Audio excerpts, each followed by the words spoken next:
Good morning, Ghana. It's a beautiful Tuesday morning, and you are welcome to the Ghana Talks Breakfast Show right here on Ghana Talks Radio. This is the news headline review. Here we bring you all the latest headlines making waves in the news, from business to politics, from sports to entertainment. We got you covered with the most relevant stories. As usual, I remain your host, Ruth Esenam Fiakbedu. And once again, you are welcome to the news headline review. And as part of the news headline review, we are going to go through some front page of some newspapers this morning before we delve into the main story itself. Right. So moving on, this is a newspaper from the Chronicle. And I read, Mahama can't claim credit for any Abba Akoma oil discoveries, minority, and that is coming from the minority. They said Mahama can't come and claim credit for any Aban Akoma oil discovery. And on the same the Chronicles, we have engineers and planners acquire Black Volta gold project in landmark, acquiring $100 million deal. Engineers and planners acquire Black Volta gold project in landmark, $100 million deal. Slavery of the highest order. Man killed and body sold for 7,000 Ghana cedis for rituals at Ajidome. Wow, that is very sad and very disheartening. Man killed and body sold for 7,000 Ghana cedis, not even in dollars. Is that the amount the body is worth? Wow, that is very cruel, and we are praying that we get to hear an update from the Ghana Police Service with regards to the proceedings or whatever they are going to do to the man or woman or whoever that is involved in this cruel act. All right, moving on. This is the Dispatch newspaper, and on their front page they have, I promise to fully implement the constitutional reforms, and that is coming from President John Dramani Mahama, and he says that I promised to fully implement the constitutional reforms. You know, President John Dramani Mahama has already put it on grounds or made it known to Ghanaians that we are resetting the country, and as part of resetting the country, constitutional reforms is actually part of it. So he has designated a committee to review the constitution and make some amendment to it, to the things that are needed, to the things that they need to review and transform them into better policies or better rules and regulations for the constitution. And you know, as Ghanaians, the constitution is symbolic to us. So President John Dramani Mahama is promising to fully implement the constitutional reform. Ethics must be central to new anti-corruption strategy, Julius Deborah. Ethics must be central to new anti-corruption strategy, and that is coming from Julius Deborah. And then again on the same Dispatch newspaper, delay January 26th vote for flag bearer and elect flag bearer by June 2026. Asamoah Boateng urges NPP delay January 26th vote for flag bearer and elect flag bearer by June 2026. Asamoah Boateng urges the NPP. Now moving on to the Daily Graphic. The Daily Graphic. Cocoa Board adopts performance management to transform regulatory function. Cocoa Board adopts performance management to transform regulatory function. And on the same Daily Graphic front page, we have government pays $349 second Eurobond. Police grab suspected killer of Queen Mother, and this is an incident that happened in Bawi. Finally, the police has grabbed a suspected killer of the Queen Mother. E&P secures $100 million loan for major mining deal. E&P secures $100 million loan for major mining deal. The Ghanaian Times. Ghana's judicial design breeds interference. Ghana's judicial design breeds interference. Moving on to the Daily Post. The Daily Post. We have made history for Ghanaian mining with black voter deal. We have made history for Ghanaian mining with black voter deal. And that is coming from Ibrahim Mahama. Police establish new security secretariat to support 24-hour economy initiative. Police establish new security secretariat to support 24-hour economy initiative. The 24-hour economy was finally launched, that was last week. And as part of it, for it to run smoothly, there needs to be tight security. Now, the police have come out to say that they have established a new security secretariat to support the 24-hour economy initiative. Akotia MP Enes Kumi passes away. That is so sad. Now, the Daily Searchlight, and on the Daily Searchlight we have Enes Yakumi bows out, throws Parliament into mourning. Enes Kumi bows out, throws Parliament into mourning. Agrada in more troubles as she appeals against 15-year sentence. Agrada in more troubles as she appeals against 15 years sentence. To the last newspaper, Daily Post, and it says, we have made history for Ghanaian mining with black voter deal. And that is from Ibrahim Mahama. And that is all we have for the newspaper headlines, what we have on the front page of some newspapers. We saw from Daily Post, the Daily Searchlight, the Chronicles, and Daily Graphic. And that will be all. Well, moving on to the news headline review, we are fortunate to have Miss Debbie joining us to share her opinion and relevant perspective on issues that matter to us every morning. Good morning, Miss Debbie. Good morning. How are you doing? I'm good. How are you? I'm fine, by the grace of God. You are welcome. Thank you. Right, so let's dive straight into our news stories for this morning.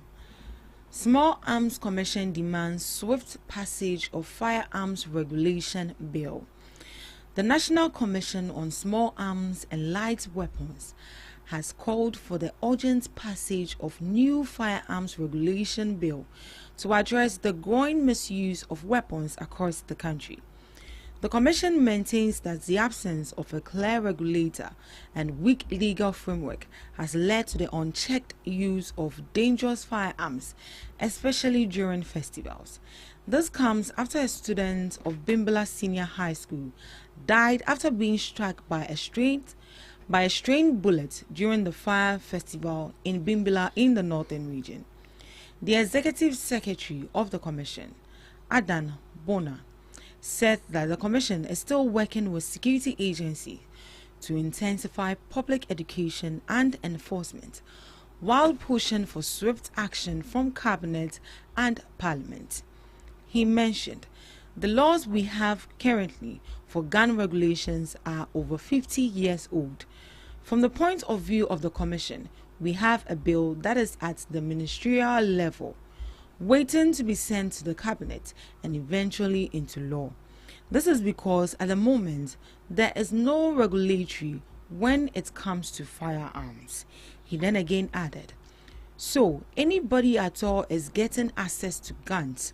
Children in second cycle schools are stealing their parents' sidearms to school, but unfortunately, we are not able to deal with these issues.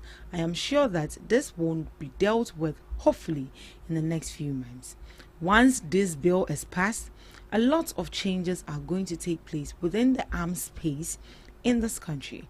But until that is done, we can only continue to work with the police and other security agencies to educate the public, he said. So, Small Arms Commission demands swift passage of firearms. Alright, let's dive into the key highlights of the story. The National Commission on Small Arms and Light Weapons is urgently pushing for the passage of a new firearms regulation bill citing outdated laws and a lack of centralized firearms regulatory authority as major contributors to the increasing misuse of guns across the country. So that means that there used to be a bill, there used to be a regulation that guides the use of firearms such as guns and any other weapons. But that regulation has been there for over 50 years, and it needs to be reviewed and reformed. It needs to be transformed again, or else anybody at all can get up and then own a gun. And even you can all attest to the fact that SHS students are even using guns. They are stubborn enough to pick their parents' gun, take them to school, and that has led to someone losing their eyes. But to God be the glory, they've gone through a successful surgery and she can see properly now. So this demand follows a tragic incident where a student was killed by a stray bullet during the fire festival in Bimbila, and this happened in the northern region, an example of how lax regulation has led to unsafe use of weapons, especially during cultural and public gatherings. This is so disheartening. On a Namni baby, she's just walking. We are testing gun, stray bullets, bam, she's dead. Such a useless death. How can you kill somebody's child just like that, all in the name of you celebrating festival? A festival not to bring people together and create memorable stories. And I believe killing this person is going to be memorable for life. And that is simply because we have no regulation guiding weapons use in this country. So anyone at all can just get up and own a weapon. And that is so disheartening. Miss Debbie, what is your reaction to this? I think our laws needs to be reviewed, and I know we have a lot of laws that have already been agreed on, but it's not really functioning. So calling for review, I believe they should call for a review where laws that we have that are not properly functioning will be kicked out, and then we bring in laws that will work, laws that will hold people responsible for their acts. Right. Because the use of firearm, unauthorized use of firearm, is a cause of alarm. This has been going on for a couple of months now, where we see celebrations going on. It happens to Kofi Aduma. Last year, they were having a festival. Yes. He went to cover.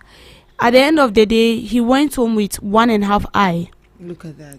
He nearly lost his sight. Yeah, he nearly lost his sight. But now he's okay. And it looks as if the people behind this are allowed to go scot-free. I know our traditional leaders have connections to top officials. And I know when things like this happen, sometimes they want to talk on behalf of their people. Mm-hmm. But you see, as a traditional leader, when we take away the president, you are in. And every chief is in for peace. All chiefs, when you go to Deba, hometown festivals, they preach on peace. So I think they should caution their people. They should talk to their people. And I believe some of these chiefs, anytime something of this sort happen, as I said, they would like to talk on behalf of their people and then make the issue a dead issue. But here lies the case: you've caused harm to someone, and this young lady, she's in her final year. Yeah, she's in her final. She's dead and gone just like that. You've lost a minister, and we think like it's normal. This is not normal. This is a cause for alarm. It is something we should rise up to. But what is the essence of guns in some festival? This has been there. Let me say it has been there before I was even born, where festivals are ongoing on. But the thing is, in those days, I was told they don't use live ammunitions, like they don't use bullets that can harm people. They use gunpowder. The gunpowder, you shoot, even though when you shoot it straight into the person to hurt the person, but then you don't shoot it like in the midst of people. You shoot it upward. But nowadays we've normalized it as a lifestyle. Like everybody's just shooting for shooting's sake. Look at what happened to the young lady Pinama with the with a boyfriend, and the boyfriend was having a gun in the car, in the vehicle, and I learned it has become a norm. Everywhere he goes, he shoots in the air. Look at that. And then that very unfortunate day, it hit the girlfriend, and it's because I feel like it's not as if we don't have the law. We have it, but it's not functioning. It's not working. That is why I say that's what I'm saying, that like our laws needs to be reviewed. We have a lot of laws that have been stated down and it's not functioning. Yeah. It's not functioning. So we should just push them out and then put in laws that will function. Law that will hold people responsible for their deviant acts. Because sorry cannot bring back this girl. Oh. No. The investment the parent has made on her, are you going to pay them back from crèche to senior high school? No. Maybe this girl is the only hope of the family, and then they've just killed her just like that. And I know the only thing they will say is sorry and maybe compensate them. Even if you compensate them, is that pain is still in their heart. So we have to stop it. Yes, it's true that we have seasons where we have to it's a tradition. It has to happen. But we should be very, very careful. It's not because of tradition you are going to kill someone's daughter or son. Like, you get it. And this has been happening for some time now. And it's true. Even if our people are celebrating their festival, you know our people, the owners of the land, when they are celebrating their festival, say, yeah, po. Like, you cannot even sleep. And then they are making noise here and then and stuff. Sometimes you'll be in your room, oh. Just imagine. You'll be in your room and then straight inside. Like, you're not even there. Then all of a sudden you died. This is, shall I say, a foolish death? A death you have. Yeah, you get it. Because something you didn't, or any baby.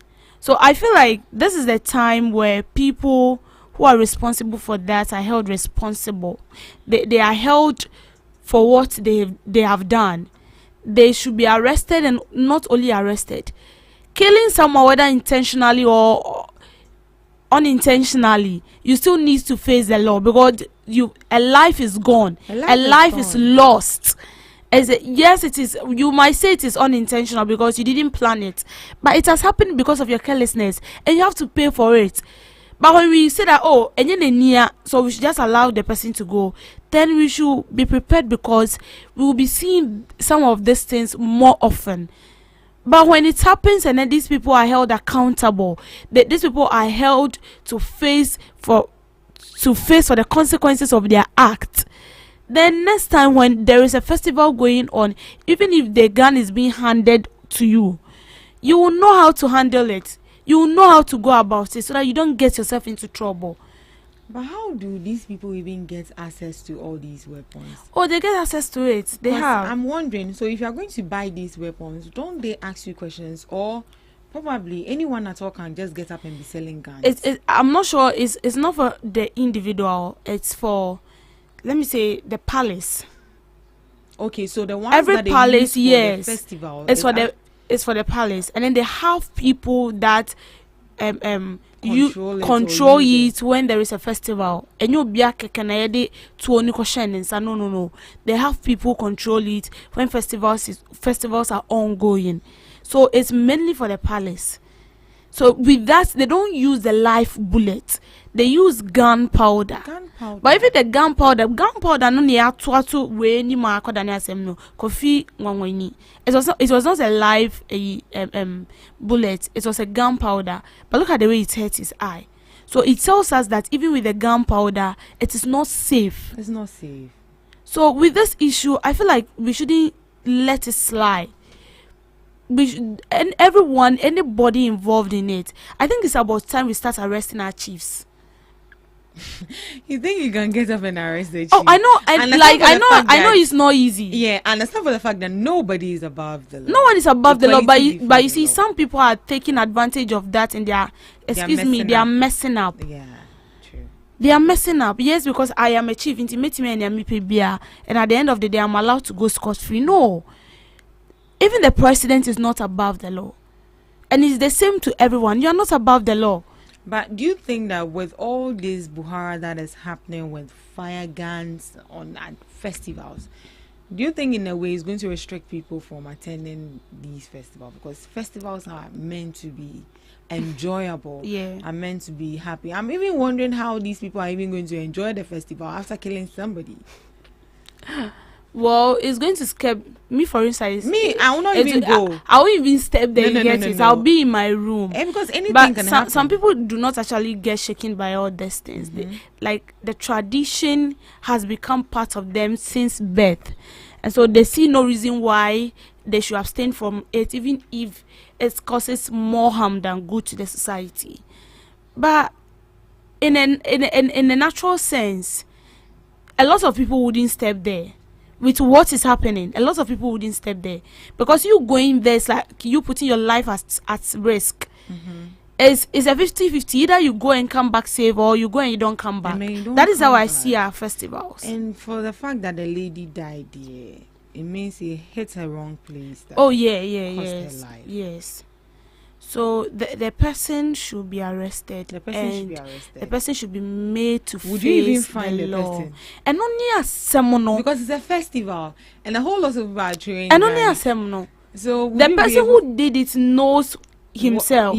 But he will never own up. He will never own up, and even the people around him are not going to give up on him. Of course. Saying that, no. So that's what I'm saying, that when things like this happen, they have to arrest and even arrest the chief.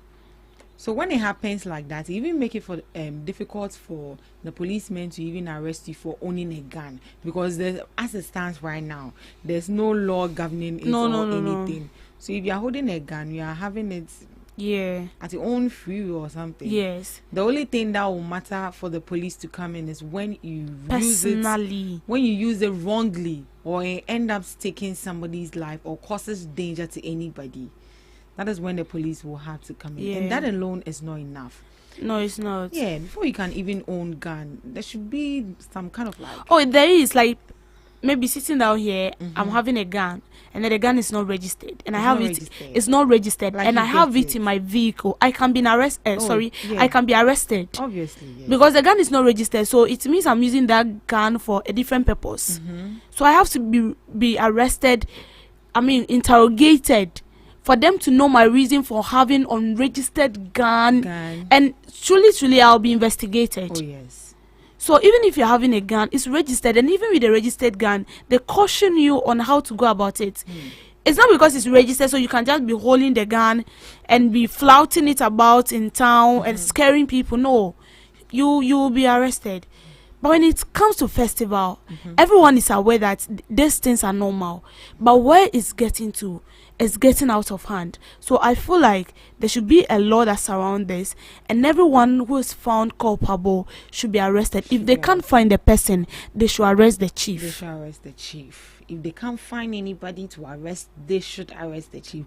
So in short, this is a critical national security issue, and the passage of the Firearms Regulation Bill must be treated as a matter of urgency by both cabinet and parliament. Ghana cannot afford to wait and lose more lives, more innocent lives, before acting clearly in this present danger. So cabinet, parliament, do something about it. Be quick about passing this law. All right, moving on to our next news item. Minority demands answers from Lands Minister on Galamsey crisis. Did you hear that? Minority demands answers from Lands Minister on Galamsey crisis. The minority caucus in Parliament is demanding that the Minister for Lands and Natural Resources, Emmanuel Kofi, appear before the House to provide a comprehensive briefing on the government's ongoing effort to combat illegal mining, commonly known as Galamsey. The caucus argues that the Galamsey menace has worsened significantly, causing extensive environmental degradation, polluting vital water bodies, and destroying farmlands nationwide. They warn that the contamination of crops could pose serious health risks to consumers. Speaking on behalf of the minority, Deputy Minority Whip Habib Idrisu stressed the urgency of the situation and called for immediate parliamentary action. There is a need for us to schedule the Minister for Lands and Natural Resources to brief us on the Galamsey fight, Idrisu stated. Our water bodies are so polluted that farmlands are being destroyed and some crops are no longer safe for consumption. The minister must provide answers. Idrisu also questioned the shifting roles of key actors in government anti-Galamsey operations, particularly the involvement of the Minerals Development Fund Administrator in a leading field enforcement. Previously, the Minerals Development Fund Administrator was spearheading the seizure of excavators. Now, it seems CEOs and administrators are the ones leading the fight, requiring task force to conduct arrests. We need clarity on who is truly in charge of this fight, he said. The minority's demand follows growing public discontent over the government's handling of illegal mining, which continues to ravage the country's forests and waterways despite years of intervention. This is coming from the minority, and they are demanding answers from the lands minister on Galamsey crisis. And they also mentioned that now CEOs and administrators are now leading the fight of Galamsey, which is quite confusing. And I hope you've also seen some videos of Madam Hannah. I've forgotten. Madam Hannah Bisiu leading the fight against Galamsey, and it's quite conflicting. Now they are wondering who is in charge for leading the Galamsey fight. So they are putting a day aside. They are suggesting to Parliament that they should schedule a day for the Minister for Land and Natural Resources to come out and come and answer some questions in Parliament. Come and give us the updates on the fight against Galamsey. Miss Debbie, and this is coming from the minority. It's quite funny, but it's not funny. You see, on a normal base, it is the sole responsibility of the Minister of Lands and Natural Resources that you continue to update not only Parliament but all Ghanaians, the public, about how far we've gotten to with the fight against illegal mining.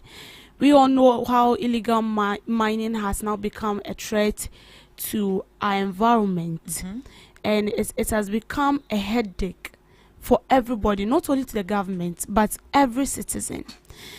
Because when it becomes too much, we are all going to face the heat. It is not only the government that is going to face the heat. Right. We as well are going to face the heat. And I can remember that before this minister was appointed, I mean, he went through vetting, right? He was asked a lot of questions and then he answered. He showed us that he can do the work. But I was a bit disappointed when I saw him crying on television, looking at how devastated our lands has become due to illegal mining. And so with the minority, they are not wrong. Like, what they are saying is the right thing. You need to brief Parliament about what is going on. But with the CEOs and other people also engaging in the fight against illegal mining, let's also remember that illegal mining is not only the fight of the government. It's not only the fight for the president and his appointees, like the minister. We all have a role to play in illegal mining. Yeah, we have. What we are doing here is what we can best do. The media is to hit on the effects of illegal mining, is to keep reminding the government that this is what you said you would do concerning illegal mining. We are not seeing anything. What are you doing? Are you taking proactive measures, or we are not seeing it? We keep questioning you, we keep hitting your back so you do the right thing. And then to the CEOs and everything, they also have their role to play. And with Hannah Bisiu, yes, she's also doing the part. She's also doing her part as well. Is she the one supposed to lead the fight? She's not supposed. She's not. And who said she's leading the fight? Oh, we've seen her on Galamsey. But that does not mean calling the arrest. But that does not mean she's leading the fight. Oh, in a way, she is. She's trying her possible best to fight illegal mining, and that is what every individual is supposed to do. Okay. Imagine how serious she is to fight against illegal mining. Just imagine that is how every individual, including top government officials, are eager to fight illegal mining. Like within a twinkle of an eye, we could have stopped this illegal mining menace in this country. Within a twinkle of an eye. If we are supposed to be each brother's keeper and be reporting, it's not as if I see you and because you'll be giving me a token, so I'll keep quiet. And as well as government officials, politicians reporting themselves, we could have stopped it. So long as they're reporting themselves, we are arresting them, we are prosecuting them, we could have stopped this illegal mining issue. But you see, we'll keep beating around the bush because we feel like it is the role of the government to do that. Although the government has, I would say the government has 90% role to play, we have only 10%. Because we can report them, but when you don't take the necessary step to prosecute them, to do the needful, we can do our part and still illegal mining will stand at where it is. Right. So it's not as if Hannah Bisu is leading the fight. She's not taking the job of anybody. But I feel like the Minister for Lands and Natural Resources is not doing the best. His best is not enough, trust me. His best is not enough because he has been silent for a while now. And then, you see, a lot of people got pissed off when he came on live television and you were crying. Like, I know it's a pity. You get it? I know it's a pity. But the tears wouldn't solve the problem. Your tears will not stop those illegal miners from, staging on the land and then digging down the drain to get out a common gold, destroying our forest reserves, destroying our water bodies, just to get a single gold. No. But that single gold is worth a lot of money. You know yes, that, it is. But even with that, we as well needs to be careful. We have, as I said, the government has a role to play. You and I has a role to play. The citizens has a role to play. And trust me, the media, we are doing our best. Yeah. We are doing our best. So when I documentary on illegal mining. Yeah, we've seen that. It's like with the government. Because as a government, up to now, it does not still make sense to me for you to wake up one day and then tell me that you are deporting foreign nationals for engaging in illegal mining. It does not make sense. And it's like the more we are fighting, they are drawing us back. And the more they are arresting them, there are more. Oh yes, they are still coming. And they will come because you are giving them a breeding ground. You are giving them a conducive environment to mine. Yes. You are giving them a place of comfort. And Ghana is a place of comfort. I think the worst mistake the government has done with regards to fighting this illegal mining was to deport foreigners. They shouldn't have even come out to even say that to us. I think that should have even been it should have been a secret. What is the difference between the Chinese man and myself? The fact that the Chinese man is coming from a different country and he's fair and I'm dark. We have fair people in Ghana here too. Don't we have fair people who are even fairer than the Chinese people? So if I am a Ghanaian and I'm involved in illegal mining, I will be sentenced. But someone comes into my country. I feel like those that are even coming into my country should even be punished even more than the person in Ghana. Because here is my land. This is my home. Yes. You leave your home, your nice home, and you come to my home and come and destroy my home. And then the only punishment we think these people deserve is just to deport them. But trust me, if a Ghanaian should find his or herself in the Western world and then you go to misbehave, no one is deporting you. You will face the law there. If it is 10 years, you'll be arrested for 10 years, prosecuted for 10 years, and then after the 10 years you'll be allowed to go scot-free. But Ghana, I don't know, and that is why a lot of countries are taking us for granted. That is why you can just leave your country and you feel like you can come to this country and then do anything you want, because mind. And they always say that Ghana has a heart of gold, because even if you do the right thing, you're allowed to go. You do the wrong thing, you're allowed to go scot-free. But on a normal circumstance, you must not leave your country to go and cause havoc in another country, and then you'll be allowed to go scot-free. And trust me, these Chinese nationals have Ghana cards. Yes. They have identification and I'm cards. even wondering how they get access to all these they have. like identity. Allegedly, most of these Chinese are linked to some top officials in this country. Obviously, I won't be surprised. And they are basically in to do their work. And it's like, when you come to mine, I'll protect you. I'll do everything to protect you. Don't get arrested. They have a percentage. And when you give me my percentage, you also take your percentage and then you leave. Good to go. And then the ordinary Ghanaians, they keep deceiving us because, yes, excuse me, they think like they see us to be fools. And we are ignorant. We are desperate as well. That one is number one. We are desperate. Very desperate. Ignorant, yes. That's so bad. And they are selfish. And because we are ignorant, we don't see the effect of what we are doing because of the money. But you've forgotten, the water you are destroying will come back eating at you. You will get, like, you'll fall ill. And then that same money that you've been paid with, you will use that money to cure yourself. And so what benefit are you gaining? Nothing. That's so sad. So we need to wake up. With the land minister, he has a lot to do. A lot. Okechi. A lot. And you know he can't do it alone. We are all involved. We are all involved. That is what I said earlier on, that we are all involved. But as a Minister of Lands and Natural Resources, you should be doing something. Even if you are doing something behind the scene, like the IGP and the Special Prosecutor, if they're doing something behind, they hint us, but they don't give us the full details. They give us something to keep us in suspense, at least to know the public, to keep pick the public out of the dark and let them know that we are working behind it.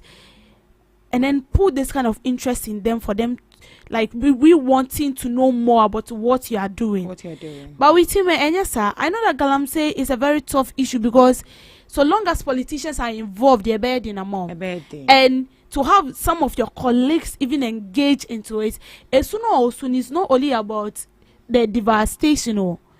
The political officials involved, and a crime will be to me for arrest you or mono. I think that is his main headache.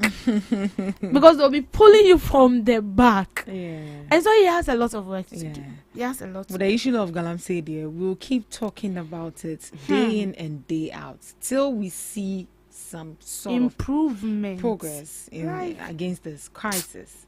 We know it's a tough fight, but we need to do well as a country with everything we've got to fight this crisis, because the time will come we'll be importing water.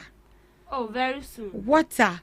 But before that time will come, I'm not sure I'll be here. And the crops we'll be eating will be contaminated. Yes. So this fight there, like I was saying, that even reminds me, there was this analyst who was talking, and she was like, we think that in the next 5 years, that is when our vegetables and everything will be polluted. But they've started, like they're already polluted because the chemicals and everything, it goes down to the ground, and then they cultivate this thing, and then people are already eating it into our tummy. People are already eating it, and they are already giving birth to deformed. No wonder sometimes you wake up, you feel as if you are not okay. You go to the hospital, they tell you nothing is wrong, but they tell you to eat more vegetables and fruits. And the vegetables now are contaminated.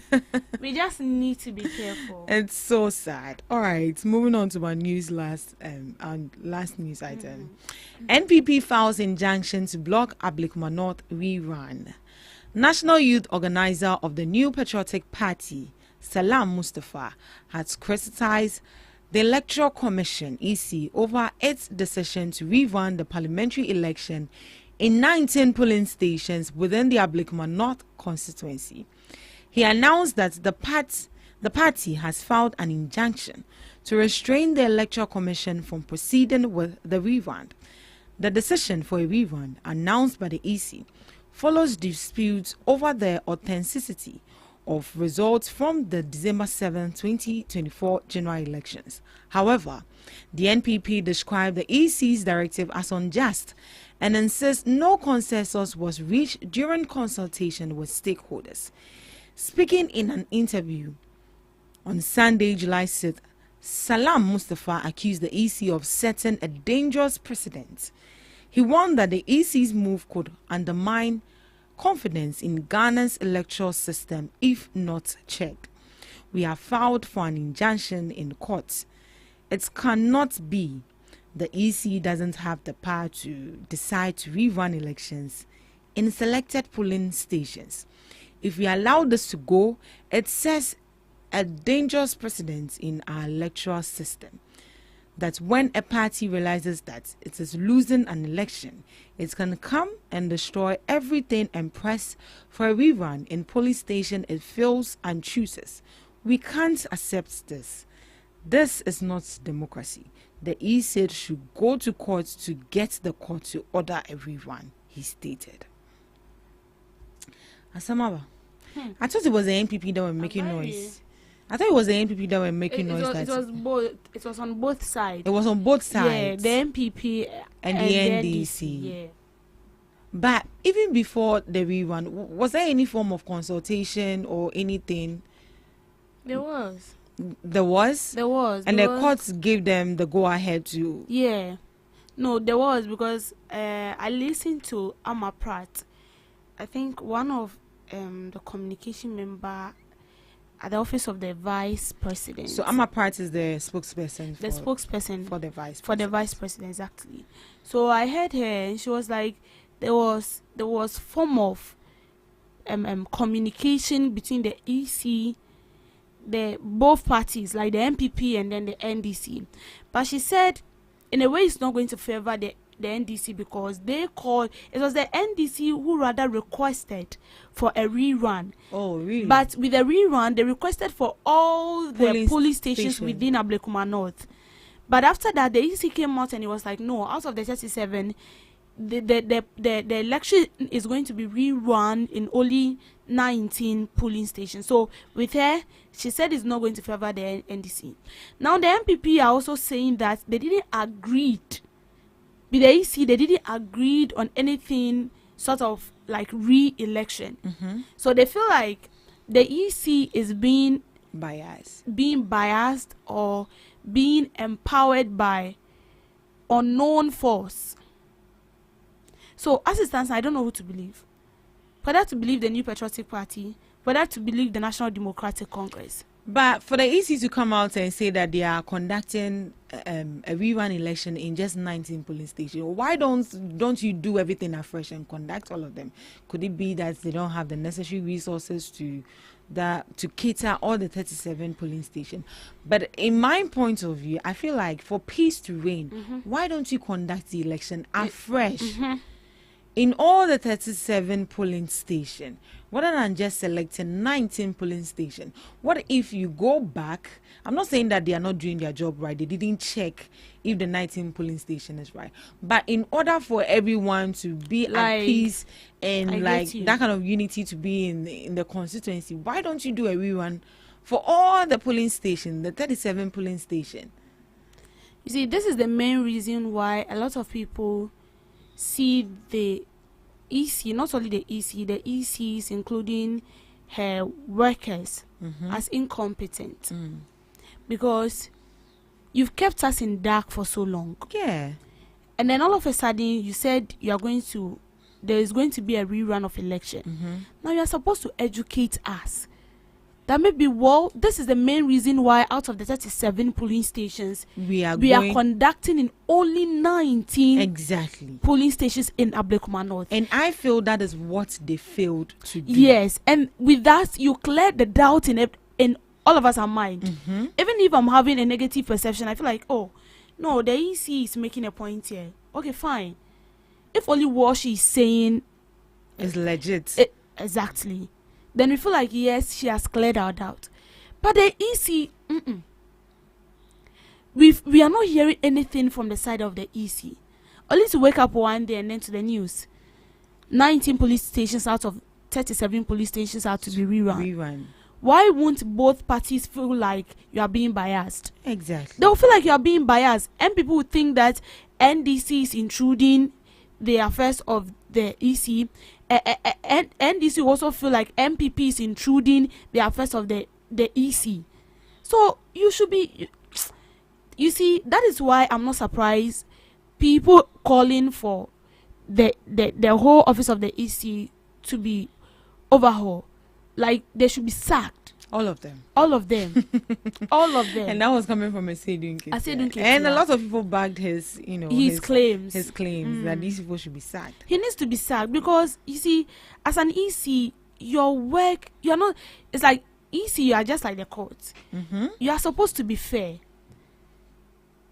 And it's just as if, as it stands now, you are the savior of these two, you are the savior of the nation. Because NDC will come to you, MPP will come to you, so you are now the mother of all these political parties. Right. So as a mother, you need to be fair to all of them.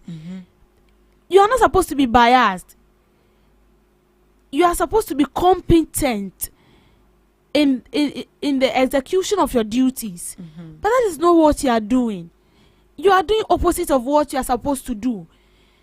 If you are not safe at your workplace, let us know that this is what is going on, so that we will not sit back in our homes and then paint you in a picture that maybe in our thought we feel like this is how you are, of which that is not how you are. So I feel like the EC, sincerely speaking, she needs to be sacked. Yeah, also. Oh yes. Seconding the she needs to be sacked. She needs to be sacked. She needs to be sacked because where it has gotten to, that is what I'm saying, that as it stands for me, I don't know who to believe. Now the MPP is calling for an injunction, right? The NDC is also saying a different thing. Well, the NDC don't have a problem. They don't really have a problem. Their problem is why 19 out of 37. And the MPP too are saying that why are you conducting a re-election? So you see, so this is the time you're supposed to come out and clarify their thoughts and let them know that no, these are my reason. If they consider it and feel like you are not being fair enough, then maybe they think of what to do next. Yeah. So this is coming from Vera Abena Ado. She's urging the Electoral Commission to adopt a broader stakeholder consultation approach in its decision to rerun parliamentary elections in 19 police stations within the Ablekuma North constituency. Ms. Ado further called the EC to reconsider its approach, including suspending the planned rerun until there has been clarity and consensus. In her words, she said, "I think it will be helpful. You see, EC went to Parliament for how long?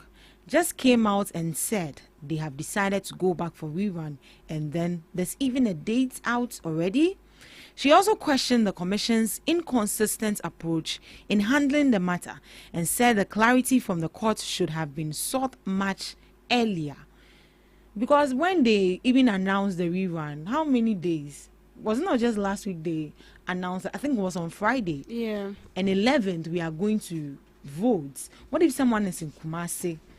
Once her vote is at Ablekuma North, and then she is living in Kumasi, meaning she has to travel. Whatever plan she has for that week, she has to let go of it and plan towards coming down to come and vote. Come on. You see, I understand some of the constituents. You know, the day we went out, most of them are saying they won't go out to vote. Yeah. A lot of people are saying they are not going to vote. Because it's a whole stress. That's and you playing with people's minds. They've lost trust in the EC. Of course. So this is what they are saying. We've conducted a first election. It came out nothing good came out of it. And now you're asking us to go in for another election. How fair are you going to be? This is a question most of them are asking. And I think the EC needs to back up. If she's not seeing the need for her to back up, then she should start backing.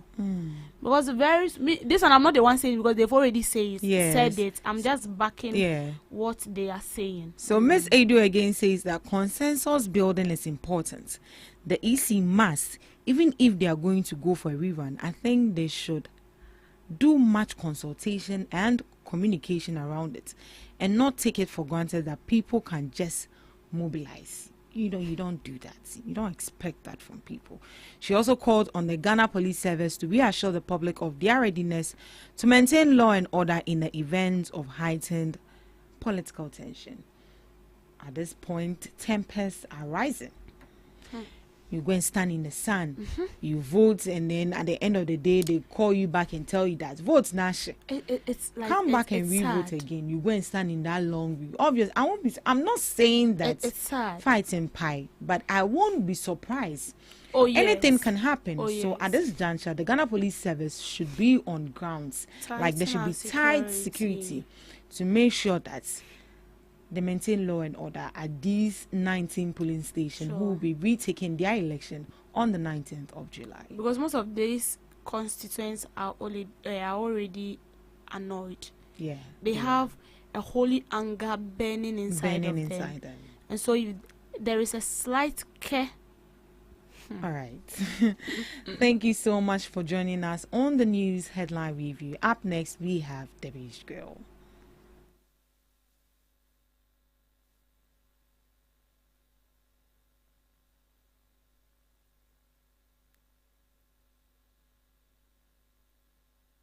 And thank you so much for joining me again on Debbie's Grill, where we talk about issues that concern the state, void of politics, fear or favor. The Komfo-Anokye Teaching Hospital is seeking the urgent prioritization and construction of a catheterization laboratory after losing one of its critical medical staff who suffered a heart attack. Dr. Kwame Edu Ofori, an emergency physician at the hospital, is reported to have died over the weekend when his colleague doctors attempted saving him but lacked the crucial laboratory to treat an obstruction in one of the blood vessels pumping blood to his heart. The absence of the laboratory at Ghana's second largest teaching hospital has sparked grave concern over the poor medical infrastructure and public health facilities in the country, as Ghana boasts of only one of such facilities located in Accra. It was a gloomy weekend at Ghana's second largest teaching hospital, the Komfo-Anokye Teaching Hospital, after health professionals watched helplessly to seek urgent medical attention for a colleague who suffered a myocardial infarction, otherwise known as heart attack, a specialized area to perform minimally invasive procedure to diagnose and treat an obstructed blood vessel to his heart was missing at the Ashanti region's foremost hospital. Despite immediate response to stabilize him before being transported to the national capital for proper care, he died on the way. This is so painful.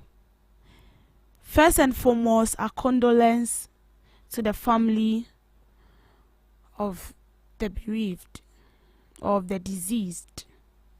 You know, it's very painful. It's very painful because we sit here and every day we say almost the same thing. And then it feels like we keep seeing the same thing repeatedly with no effort. Our health facilities in this country is very poor. And I think one thing we must pay a critical attention to is our health sectors. But we don't. Komfo-Anokye is the second largest hospital in the country.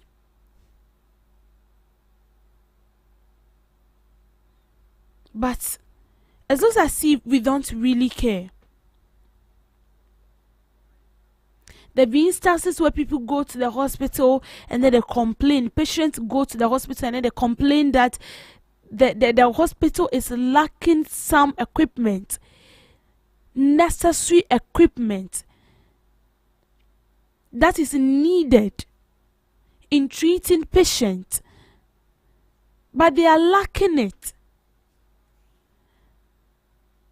And at the same time, we hear politicians singing the same song. We are going to pay attention to the health sector. We are going to pay attention to the health sector. And then it ends up to be a dream. We don't see their vision materialize. And so unfortunate, they've lost a doctor. because there was no the needed equipment to treat him was unavailable. And this is the sole responsibility of the government. We've experienced a lot of administrations, and this has been some of the key notes they've been hitting on. In their manifesto, they kept hitting on it. Every country, if you see a country succeeding, do you know their foundation? 1 is education, 2 is their health sector. A country will be in a mess if the foundation of the education system is poor. And the country will be in a mess if they have a poorly constructed infrastructure. That has to do with the health sector. Because you can be educated, but when you fall ill, where do you go for treatment? So these 2 things are key in the development of every country. But when it comes to my country, I don't know. Sometimes I keep asking myself the kind of planet we are coming from. Because it feels like we don't really care.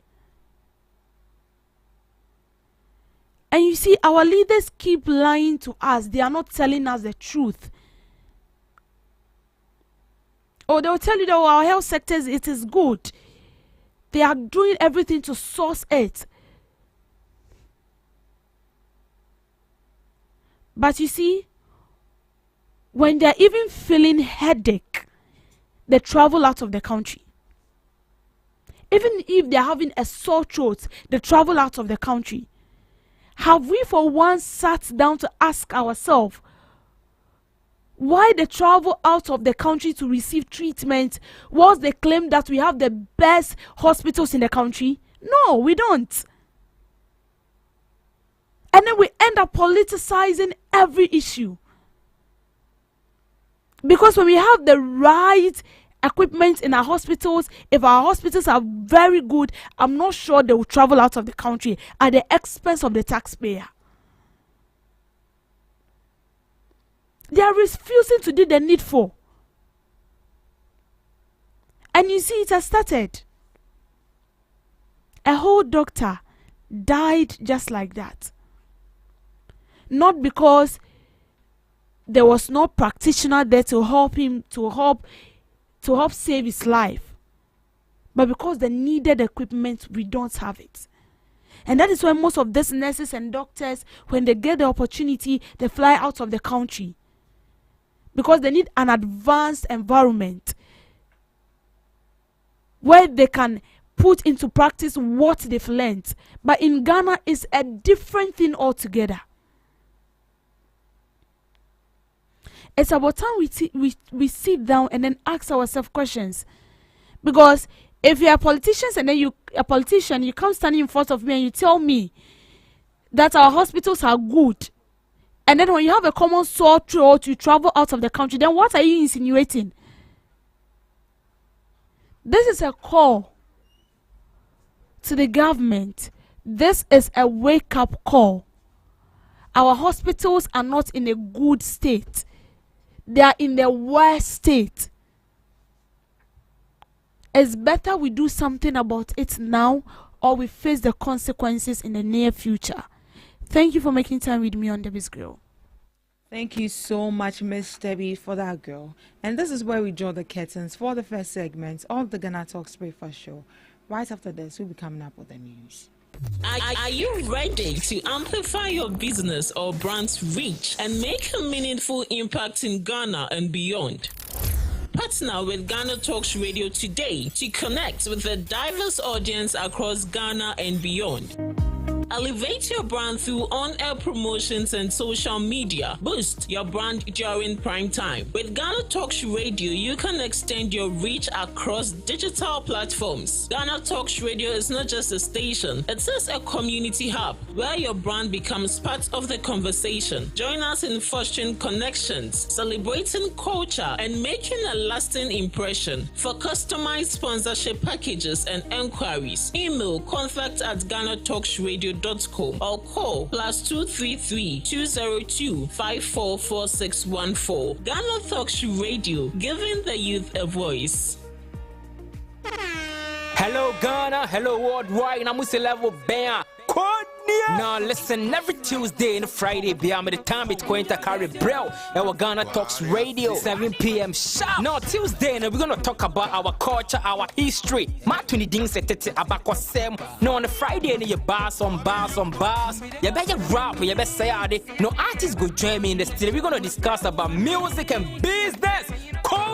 Oh, you're a singer and now you're a rapper, you think say you get bars. You go spit fire. Now listen, make you join me with studios.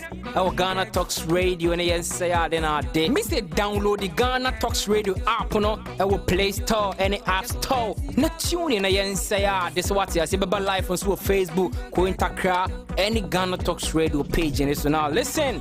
About your fire. 1 year, Wading. Jajai.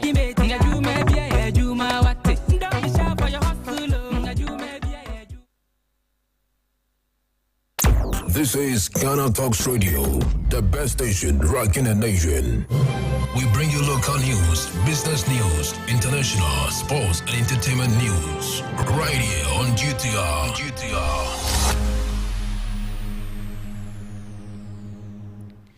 Good morning and welcome to the morning news broadcast on GhanaTalks Radio.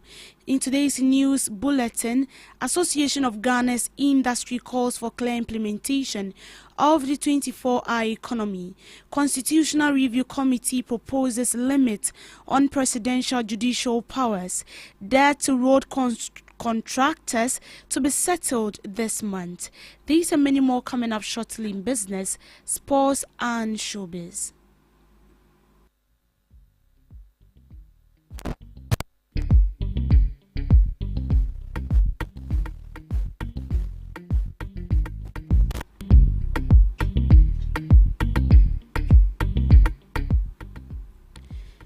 To our first story, the chairman of the Association of Ghana Industries Economic Affairs Committee, Eric Defo, emphasizes the need for a clear implementation plan to make the policy successful. The policy proposed by President Mahama aims to boost Ghana's economy by encouraging businesses to operate around the clock. The 24-hour economy with increased production and economic activity, the government can expect a significant boost in tax revenue. According to him, the 24-hour economy has the potential to transform the economy, but its success depends on careful planning and investing in infrastructure to develop the policy as a game changer in the country. Well, talking about AGI, let me bring in Eric Defo. 8 pillars of the 24-hour economy and sub-programs. Exactly. Now, he says that the AGI talking about the 24-hour economy actually was one of the reasons why we saw it gain that sort of momentum. What was that thing that AGI saw about the 24-hour economy that you felt it was special to possibly, amplify? Thank you very much. Basically, when you're in industry and you're manufacturing, when you scale up, your costs technically go down. So we've been running an 8-hour economy for quite some time now, just because demand has been subdued. And therefore, if we have the opportunity to scale up so that we can utilize our production capacities to 24 hours, that will mean that we'll get more efficiency introduced into the system and thereby reducing our cost and increasing our profit margins. So it is beneficial to both industry and then the state, because the more we produce, the more tax revenue the state also generates. So we're excited about it, and that they have released the program. We've had a look at it. The incentives are quite enticing, but they have to come clear with the implementation plan, because for now, it's a broad policy cutting across the whole economy. And sometimes when you try to do too many things at the same time, you end up spreading yourself thin. I mean, resources are not enough, and there are potential risks and pitfalls if you do things that way. So if they draw up a implementation plan, and out of that plan we can see clearly that certain sectors or areas have focused on, we will partner with government to deliver the best results. Moving on, the chairperson of the Constitutional Review Committee, Professor Kwesi Prempeh, has proposed a significant reform to Ghana's constitution.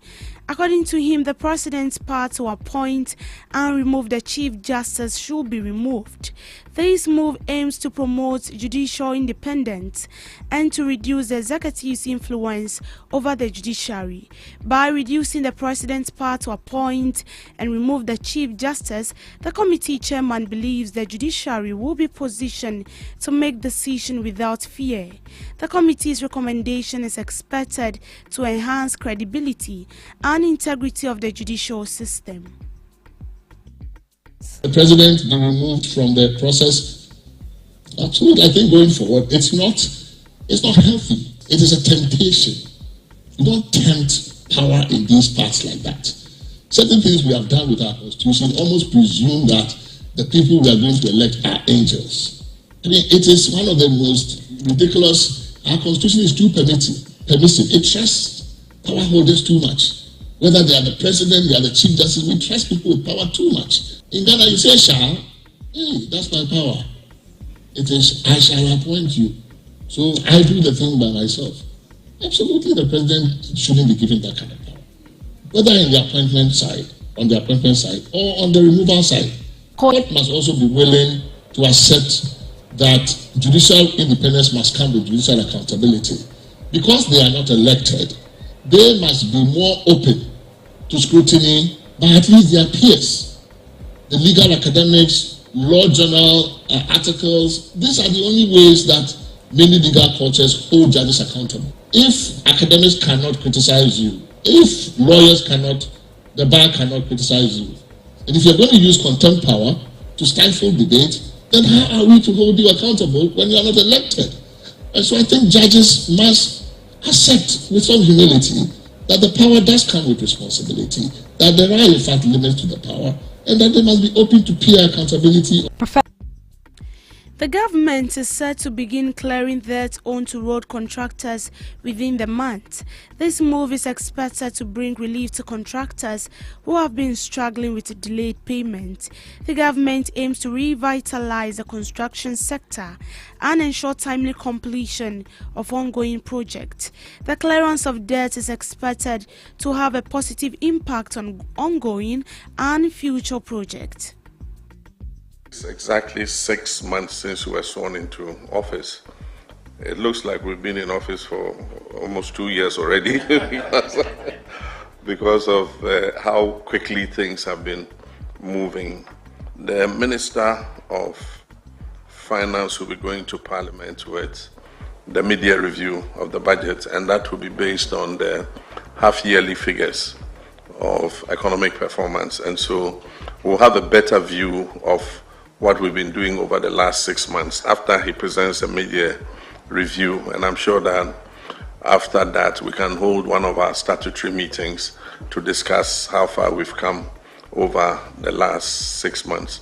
I know that there are many things that we need to talk about. One was the issue of illegal mining. It's a very complex fight, and I'm sure that the Minister of Lands advised you about it. It is not an easy one. Just this morning, I had to summon all the stakeholders in the anti-galamsey fight to my office in order that we can streamline their activities, because everybody is running helter-skelter and doing whatever they want. It has led to the rise of illegal task forces that are taking advantage of the situation. And so we held a very good meeting, and we're streamlining things. On the issue of governance, we've had a difficult issue with regards to the suspension of the Chief Justice. And of course, the Council of State was involved in a part of that process. And so we've done our part. The rest is left with the committee that was set up to come out with whatever its findings are. And based on that, whatever the consequential issues are will be dealt with. On the international scene, we've been meeting our obligations. I went to the AU. We have the media AU this weekend. So I'll be going to Malabo for it. Ghana is a champion on reparations. And so I'll be presenting a report on the advocacy for reparations. In September, we'll go to the UN General Assembly. We had left a free-for-all in the gold trading industry, and this country was hardly benefiting. I mean, in times past, we received only 50% of what we should get from our gold exports. Today, happily, the returns on gold exports has more than doubled, and that is responsible for part of the stability we're seeing in the currency. The establishment of the Gold Board was one of the important instruments in the reset agenda, and we made it illegal for any person unauthorized to buy gold and take it out of this country. And so the quantities have increased. Happily, the international price is good, and so we're seeing better forex inflows into our central bank, and it's also leading to an increase in our reserves. We currently have about 6 months. In business, Ghana's Finance Minister Dr. Kaiser Atuforsen has announced a major boost for the country's economic recovery program following the International Monetary Fund's approval of Ghana's fourth review under the Extended Credit Facility. According to the minister, the IMF Executive Board's decision clears the way for the disbursement of a 370 million tranche, bringing renewed momentum to the government's ongoing reforms. In a statement shared shortly after the announcement, Dr. Forsen declared the IMF Executive Board has just approved Ghana's fourth review under the ECF program, clearing the path for a substantial 317 million. He hailed the approval as a strong endorsement of the government's economic management and reform effort. Ghana entered the 3-year, 3 billion ECF-supported program with the IMF in May 2023 to help stabilize the economy following a period of severe macroeconomic instability marked by high inflation, cedi depreciation, and unsustainable debt levels. The program has since required periodic reviews to assess Ghana's progress on agreed fiscal, structural, and financial reforms.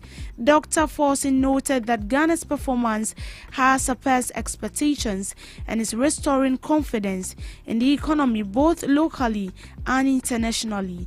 Our comprehensive macroeconomic policies and carefully crafted structural reforms are delivering real results. He described the IMF's latest green light as a critical milestone in Ghana's economic recovery journey. Today marks another decisive step forward in Ghana's economic recovery, demonstrating that our reform agenda is not just working, it's exceeding expectations and rebuilding confidence in our nation's financial future. Ghana is expected to use the fresh disbursement to support budgetary operations, further stabilize the cedi, and meet external obligations as part of effort to restore macroeconomic stability and growth. This latest development comes amid ongoing negotiations within external creditors and Eurobond holders to restructure Ghana's debt under the common framework, which remains essential to the full implementation of the IMF program. Still on business, the Agricultural Development Bank (ADB) has commenced 24-hour service at the Ghana Port and Harbour Authority to support the operations of the 24-hour port service initiative rolled out on July 1st. The 24-hour banking service at the port is a strategic move by ADB to ensure the payment of GPHA handling charges at any time of the day to meet the demanding needs of importers, exporters, forwarders and customers. Speaking on the development, the Managing Director of ADB, Edward Ato-Sapon, noted that the initiative was to complement government 24-hour economy program, which is aimed at job creation, boosting exports and transitioning the economy toward higher productivity and value addition. The 24-hour economy is not just about working around the clock, it is about creating added value and decent jobs towards higher productivity, the Managing Director said. Ato-Sapon explained that the bank's 24-hour service is expected to benefit freight forwarders, custom clearing agents, shipping companies, traders and customers who often work across irregular hours to meet tight logistics schedules. By providing 24-hour banking service, ADB is ensuring port stakeholders have convenient access to perform financial transactions needed to keep the operations moving efficiently. The ADB Managing Director indicated that plans were far advanced to extend the 24-hour service to other payment collection points across the country to boost economic activities. This latest offering, Ato-Sapon mentioned, is in line with the bank's new tagline, Beyond Banking, which reflects the bank's commitment to going beyond traditional banking to offer innovative, customer-focused solutions that enhance customer experience across all sectors. Edward Ato-Sapon urged customers and the general public to leverage the ADB 24-hour service at the Tema Port for payment of their handling charges to facilitate their businesses. To sports, the Black Queens of Ghana crashed to defeat in their opening game of the 2024 Women's African Cup of Nations. The Black Queens suffered a 0-2 loss to defending champion South Africa, with both goals coming in the first half. Ghana started on the front foot and created decent chances, notably Anastasia Cher's effort that forced South African goalkeeper Adele Dlamini to tip the ball onto the crossbar. Midfielder Grace Asantewa was adjudged to have fouled Nazolo in the box, and their playmaker Linda stepped up to net a composed opener just before the half-hour mark. South Africa quickly doubled their lead through a fine low strike from Jamin in the 33rd minute. Asantewa attempted to make amends for conceding the penalty with a long-range strike to the test the South African goalkeeper, with Rignayin Ghana Women's Footballer of the Year. Doris Bedua, who was unable to connect cleanly with a bouncing cross at the chance, went begging following a swift counter-attack. After the recess, Kimlas Joe Green said pressed for the equalizer, enjoying a strong start to the second half. However, they were unable to find the back of the net. Alice Kusi and Evelyn Bedu both saw their efforts come off the crossbar, while substitute Princess Mafo also forced a decent save. Ghana's wastefulness in front of goal meant they suffered a loss on their return to continental football since 2018. The Black Queens will be looking for positive performances against Mali and Tanzania to help advance in the knockout stages. To showbiz, high-life musician Kwabena has expressed his displeasure with King Paluta's recent remarks, saying that the language Paluta used does not speak well of him, particularly due to an artist of his caliber. A video which emerged on social media recently showed King Paluta shouting and insulting fans whilst performing at a party in London. In the video, the artist paused his performance to respond to the individual at the event, who was reportedly unhappy with King Paluta's performance and had passed a comment. In an interview, Kwabena was advising King Paluta about the matter, emphasized the value of concentrating on one's skill and acting professionally when performing. He asserted that performers ought to realize that their goal when they take the stage is to entertain a paying audience, not to indulge their own feelings. You need to look at the craft very well and understand the stage. It does not matter who likes you or not. At the end of the day, it's a job. People bought tickets to come see you, and your duty is to entertain them, he said. I believe he concentrated on the environment. It can happen to anyone, but I am not excited about the words he used. Let's be truthful. The words were not words that should come out from the mouth of an artist of this stature, he said. Kwabena called on Paluta and his management to apologize for the artist's conduct. I believe that by now he himself and his management should put a statement out to apologize for those words. Let's call a spade and be blunt, he added. Looking ahead, he advised King Paluta to understand that as a public figure, he is constantly under watch and must learn to navigate criticism well. Moving forward, he must understand that he is in the eye of the public and that can throw anything at you and be able to manage it, he stated. Reports from the Ghana Meteorological Agency has it that the weather over Ghana will be dominated by mostly cloudy weather with chances of slight to moderate rains occurring intermittently, as well as occasional thunderstorms across all sectors this morning into the afternoon. However, early morning mist and fog patches are expected to form and reduce visibility over the mountainous and forest areas. Now, some areas affected include Aflao, Accra, Kaswa, Cape Coast, Takoradi, Ho, Akemoda, Kumase, Obuase, Takwa, Sasribekwai, Katakrachi, Kintampo, Goso, Sunyanin, Tachiman, Yendi, Tamale, Bole, Damango, Bogatanga, Nalerigu, and Wa. And this is how we end it on the morning news broadcast. I will be back with subsequent news bulletin later in the afternoon. Until then, do have a good morning.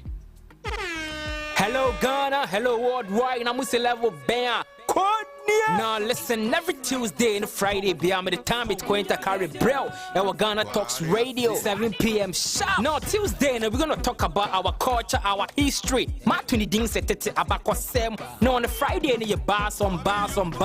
You better rap, you better say it. No artists go join me in the studio. We're gonna discuss about music and business. Konya, or you singer, and now you rapper, you think say you get bars. You go be spit fire. Now listen, make you join me with studios. Our GhanaTalks Radio and yes, say then our day. Me say download the GhanaTalks Radio app no. Our Play Store and the App Store. Not tune in and say this what you see. Baba live on Facebook, Cointakra, any GhanaTalks Radio page. And so now listen. Ebe your fire. 1 year, Konya, Wading, Jajan.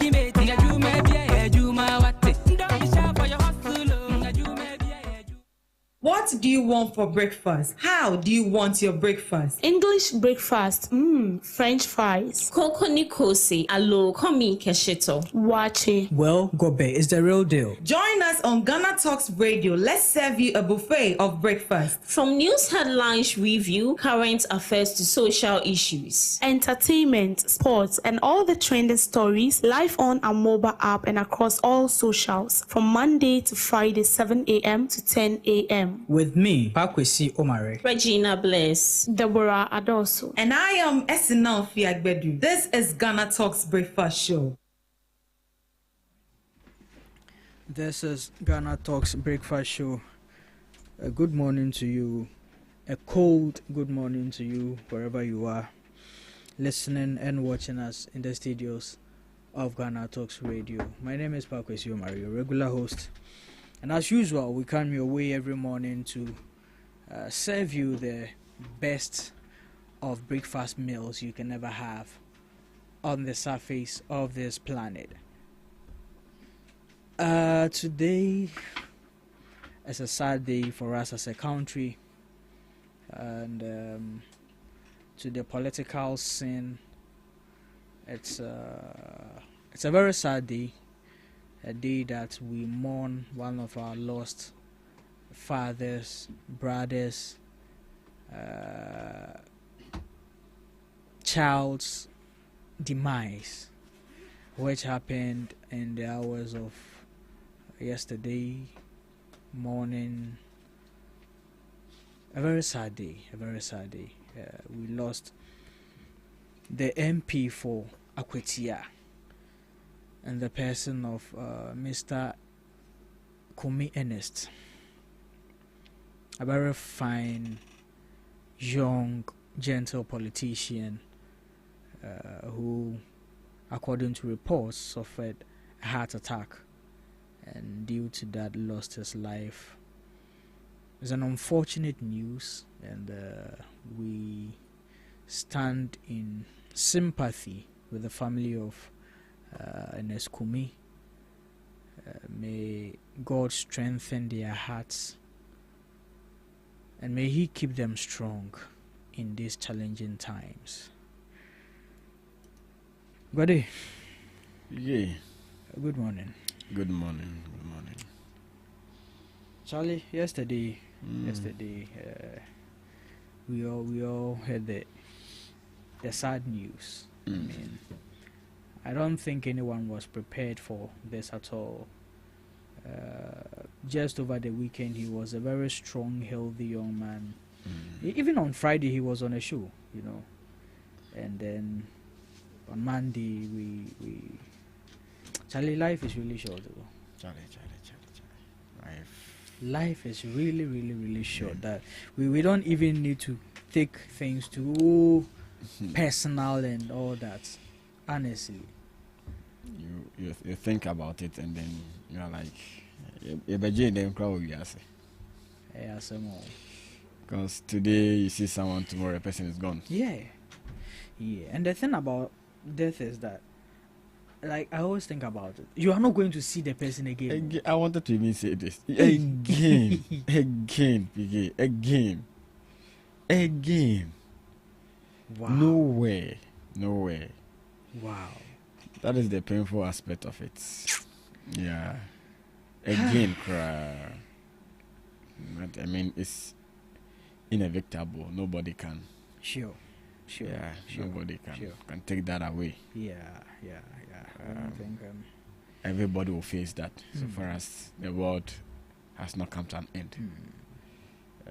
Even if you grow up to 200 years, you'll still go. You will still go. You will still go.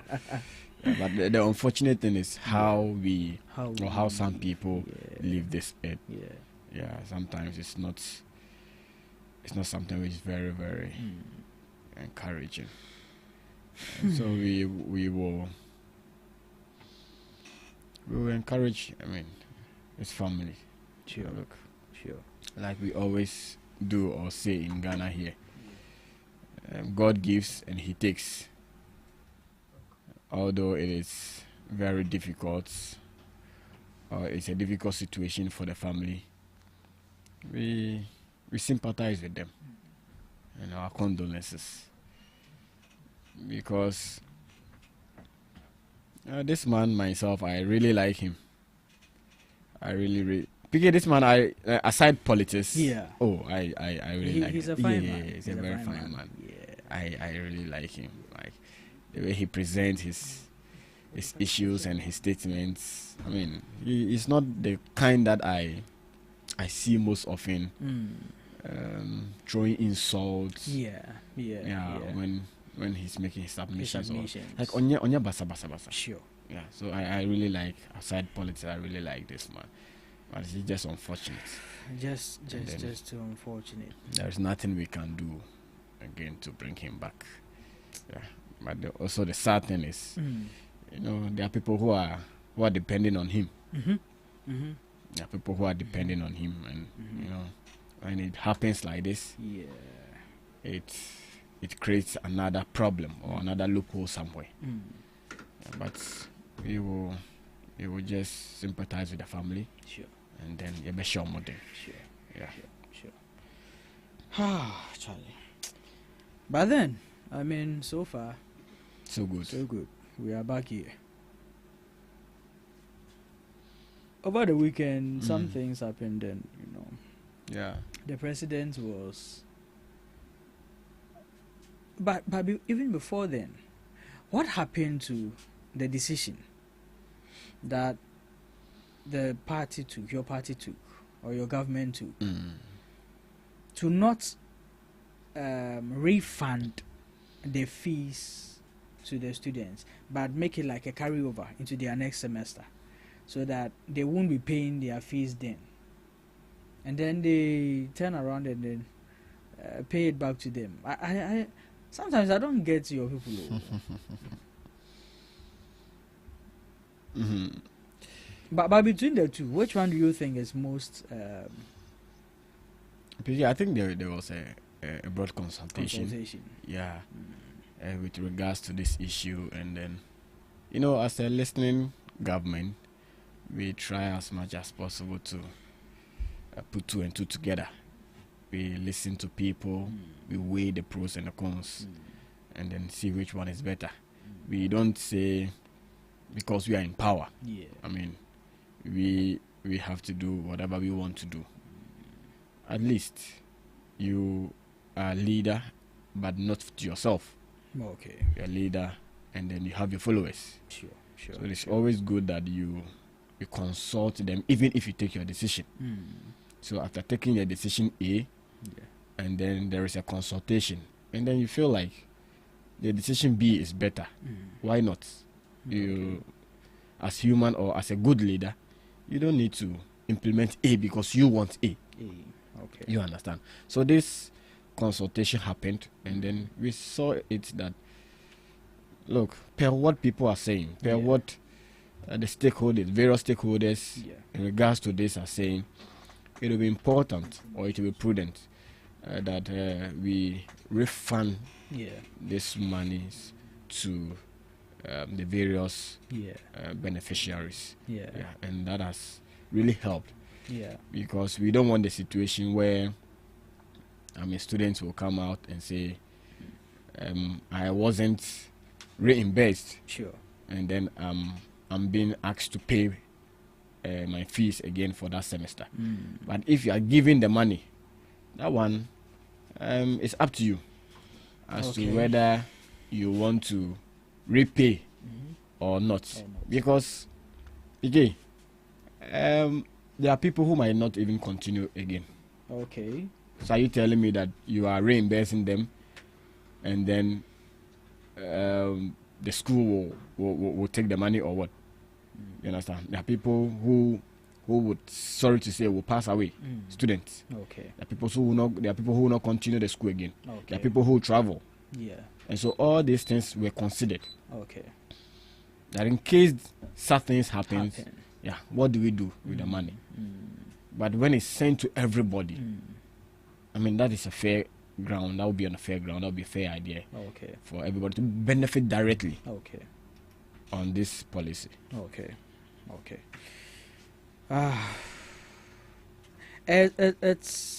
It's a fair justification, honestly. I mean, as you put it, there are some people who wouldn't even be around by the next semester and all that. So, fair enough, they do that. By your party, we are working. You don't even know what I'm about to say. We are working. That's what you're about to say. We are working. We are working. And so the progress in Sawam Road. We are working. We are working on it. We are working. You know, we are working on it. But you've heard people putting out messages that they will be hitting the street very soon. Yes.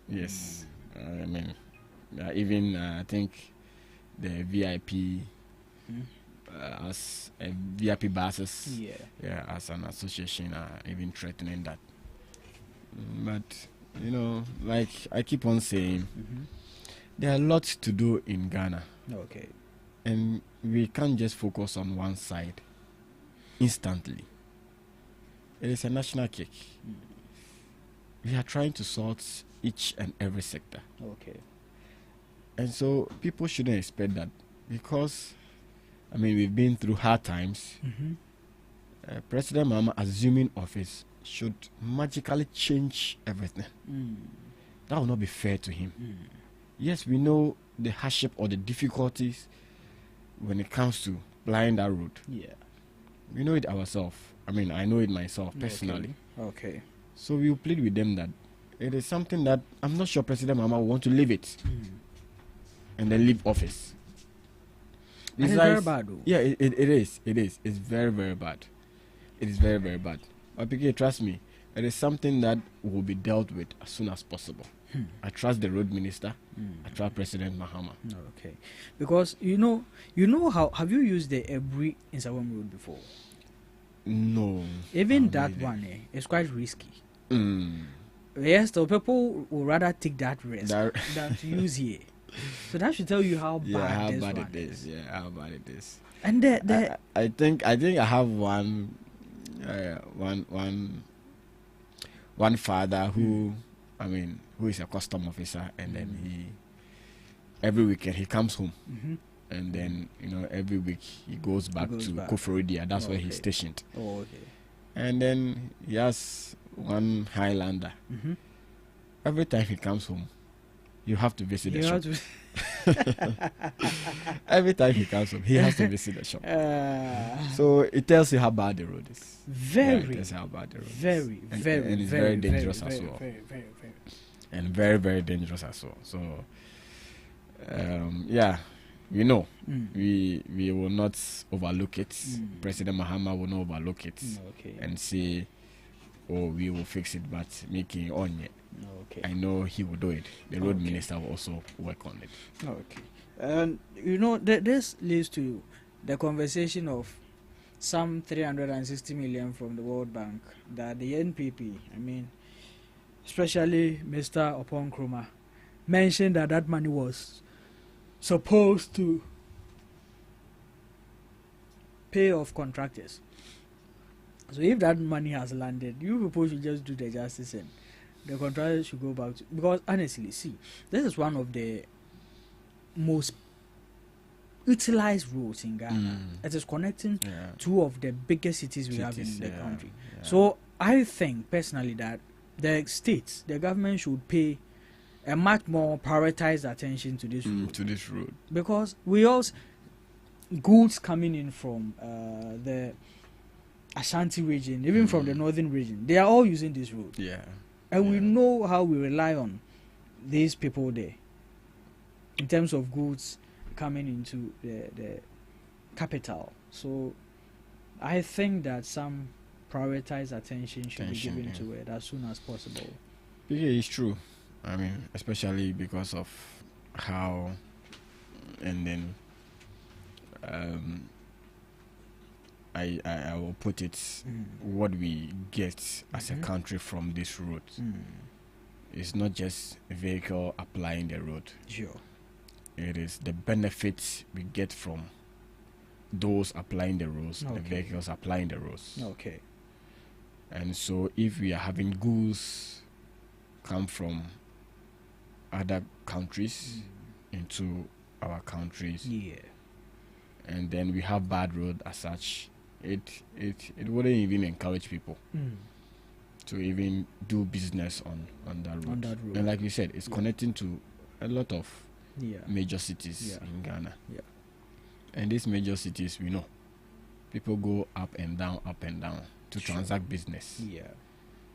And so I know, like I said, it is something the road minister will make sure it is fixed or it's dealt with. Okay. Again, you mentioned of $300 million for contractors. 360. Yeah. That is what the NPP said. Yes, That's supposed to be used for. Yes. So yes, the money is in, and then you don't expect that since or just because the money is in, we start sharing it out to contractors. In fact, the finance minister once declared that contractors are going to be reviewed. Okay. Everybody who was given a contract will have to come and then speak to some questions. And then if we realize that, yes, indeed, you were given the contract based on merit, you executed your contract, did it well, why not? I mean, the ministry will go ahead and then sort you out. And even those who have not yet started their work, but have their application tendered in, can also be sorted out to start work as soon as possible. So I'm not sure that the NDC and President Mahama will sit on this 360 or something million dollars like the previous administration does every time. We will use it, we will utilize it for the right purpose to benefit the people of Ghana. To benefit the people of Ghana. That is coming from Mr. Ayamba Godwin, speaking for the NDC this morning in the studios of Ghana Talks Radio. We invite you to join the conversation on all our social media platforms at Ghana Talks Radio, on Facebook, on Instagram, on TikTok, and on X. WhatsApp and phone lines are 0202 544 614. 0202 544 614. You can stream us live also on YouTube, Ghana Talks Radio, on Facebook, on TikTok, on Instagram, on X, as at Ghana Talks Radio. Gode, moving on. You mentioned earlier on that your party is working. Take us through some of the things that so far, 7 months in power, we can boast of as a country who made the right decision in 2024 to bring your party in power again. Picky, so we've been talking about this right after President Mahama assumed office. And then you see, it is not, we are not just speaking into the air, but everything is manifesting. Okay. And so if you ask me what is happening in Ghana, so far so good. Okay. Right from the starts, or right from the word go, President Mahama took certain decisions which I think have benefited the country so far. Okay. He mentioned that when he's given the power, he's given the mandate, I mean, he was going to slash down the number or the size of government from 120 or 30 to 60. And that had been implemented. He also mentioned that he was going to slash down again the ministries, which was at 60 to 23. Okay. That was done. Okay. President Mahama mentioned again that it would be bad that he comes and overlook the DDEP bondholders. He came and then during the first quarter of the year, he made some allocations for these people to be paid. Okay. You know, this is what we say, common sense.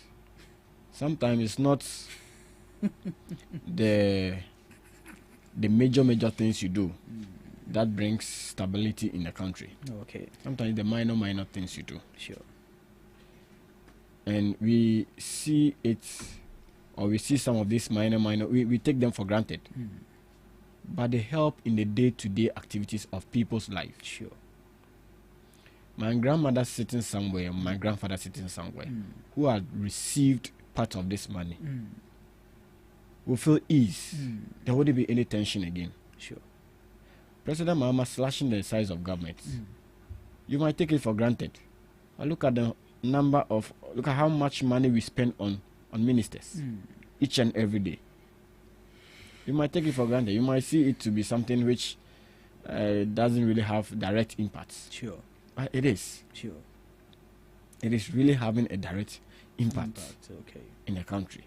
Like we just mentioned, President Mama promised again that first years is going to take them out of fee paying. Okay. And then we have delivered. A lot of people have applied. I know of a friend who applied. He showed me his message. Oh, wow. Yeah. That they are asking him to go to any of his banks to make withdrawal. Wow. Those things affect the livelihood of Ghanaians. Okay. You understand, PK? Yeah, Those things affect the livelihood of Ghanaians. And so pressure will come down. Okay. Because some burden has been taken out from your shoulders. Sure. Again, can we talk about the fuel? We were buying fuel at 18, 17 Ghana cedis. Oh, but when the NPP left power, how much was fuel? How much was fuel, PK? It was 15 points. And how much are we buying fuel today? But at a point in time, we were buying fuel at 18, 17 cedis. That was due to COVID and Russia, Ukraine. Because when every time you mention Russia, Ukraine, COVID. Every time when I raise issues, you mention Russia, Ukraine, and COVID. Oh, but that was the communication we had from the erstwhile government. But I mean, you know it's not true, right? Well, how will I know? How will you know, saying? Because also just already know before people start tagging you as an MPP journalist. you know one interesting thing. You politicians, you are very always the politicians. The Galamsey issue, and then I raised some concerns about it, and the backlash from social media. It was just funny. was it from the last time I was here? I think so. You got so heated. I mean, got very heated. Yeah. People are like, "Hey, your party was involved." My party said. Your party said. So you don't go on that tangent, or else we will be tagging you as an NPP. But I just don't get it. You see, the issue is when your party was in opposition, and we speak about these things, we weren't tagged NDCs. But when NDC comes to power and we speak, then we attack the NPPs. Why? No, because you see, sometimes you have to be fair. You see, if you look at the approach when it comes to the NDC in tackling Galamsey, okay, it's total. I know you will disagree with me. I know that you disagree with me that the NDC is working better to tackle Galamsey. Me, King, I know you are going to refer us to the. How do you know? The How do you the know? LI. I know you are going to refer us to the LI. You understand? But yes. I mean, in general, look at what happened with our mother who went into the forest to make some arrests. I mean, in regards to the Galamsey. What happened there? PK, you know, I mean, we got hold of some Chinese and some Ghanaians. I think he went to about 3 or 4 sites to discover this devastation in our forests. Yeah. So, PK, it tells you how willing we are to deal with Galamsey. Because it shows clearly that even in the NDC, if there are people who support Galamsey or illegal money, there are same people in the party who do not support it. And that is why our mother came out that, look, he wouldn't inform anybody before going into such journey. Operations. You understand? Okay. And then, to me, it has yielded. Okay. It has yielded positively. Really? Yes. So, okay, it has. The excavators that have gone missing. You see, that story doesn't seem clear to me. No, but PK, look, you see, she mentioned that he got hold of the excavators. They seized the excavators. And then they went to bring a low bed to carry the excavators. And before they came, some of the excavators weren't on site. And in fact, they even traced some of the excavators and got hold of it. And got hold of them. Goody, they were clearly in videos showing. Let's dissect this issue. If I should seize something, the thing is now in my possession. Now, how does an excavator get into my possession? Obviously, I have the keys.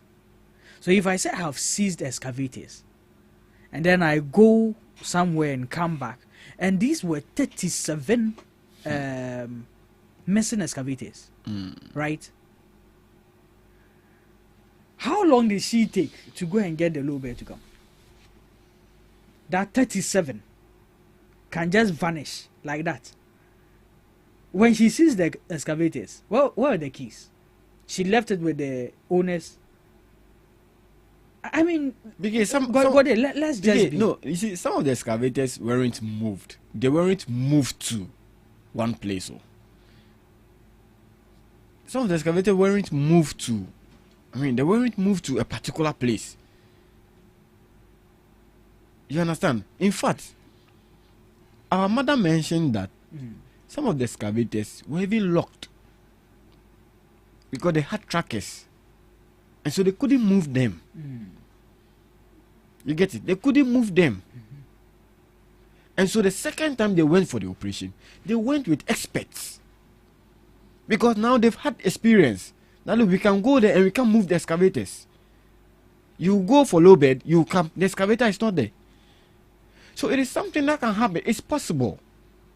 But in fact, if the excavators were moved to maybe the assembly, and then we find out all of a sudden that 37 of the excavators is no more at the assembly, that one, I mean, you have no excuse.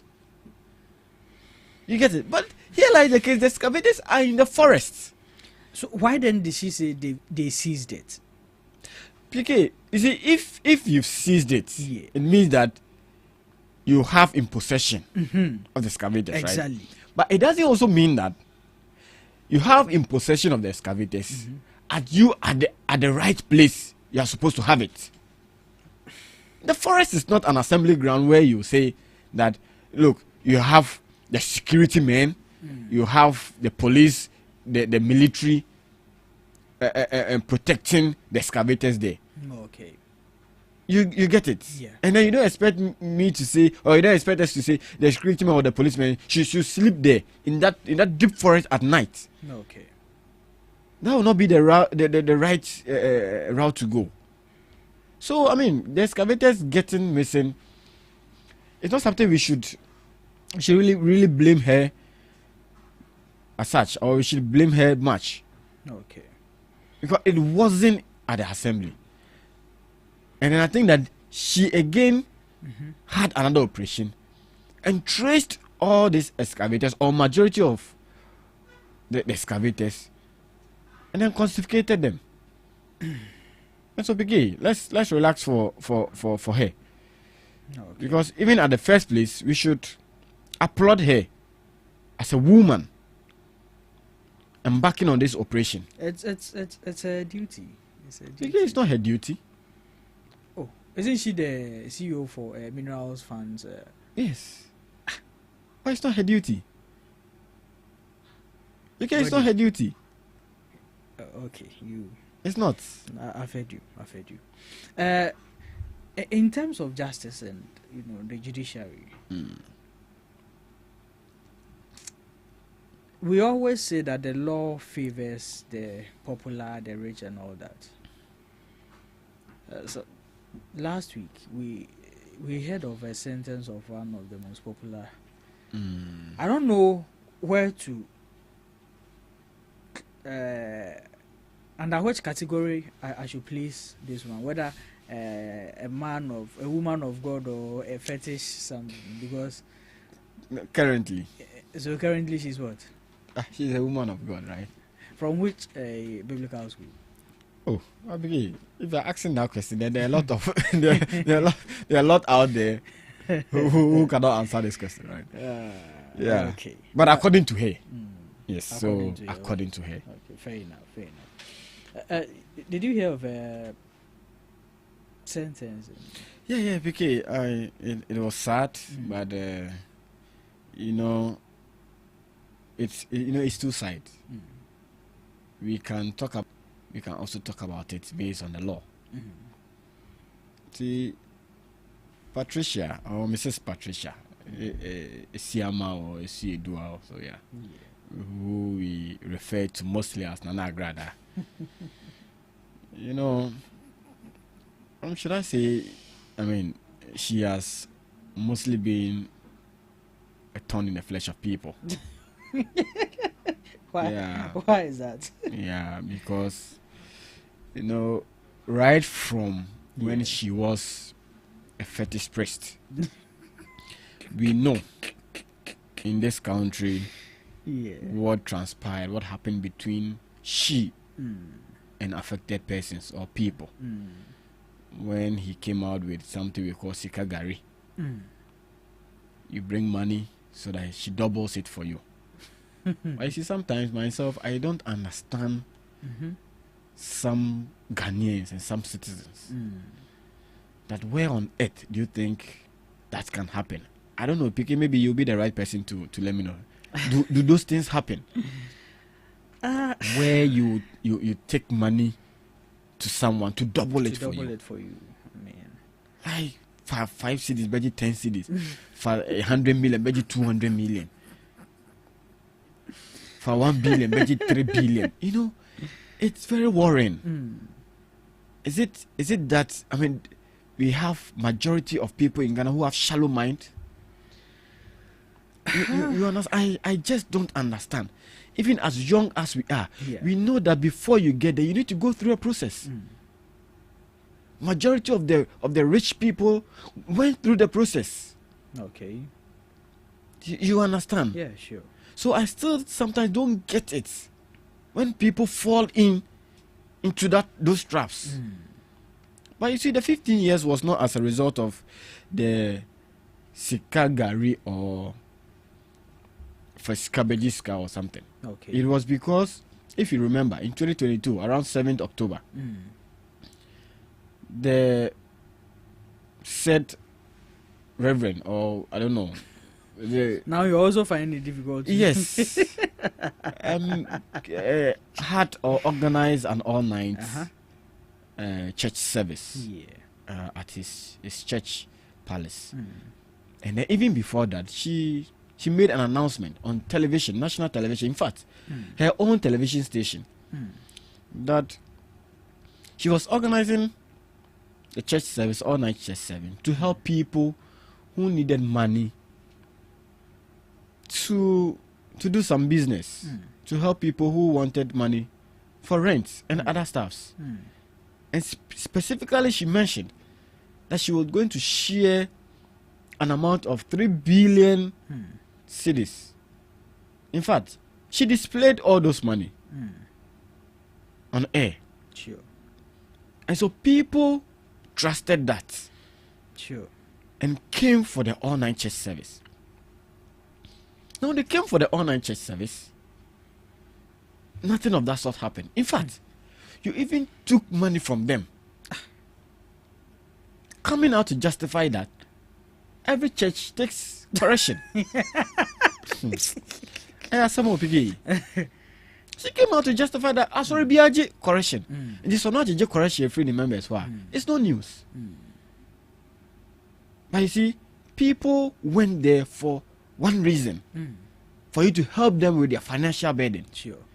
So if they went there, they came to the church, you didn't help them, again you took their money. It's unfair. Sure. And then I'm sure because of such reason, I mean, there are people who took her on. Okay. I mean, the police arrested her, and then she was given a bail of, I think, 3 sureties and then an amount of 150,000 Ghana cedis as a bail condition. And she met that, and then, the case started around 9th November, thereabouts, in 2022.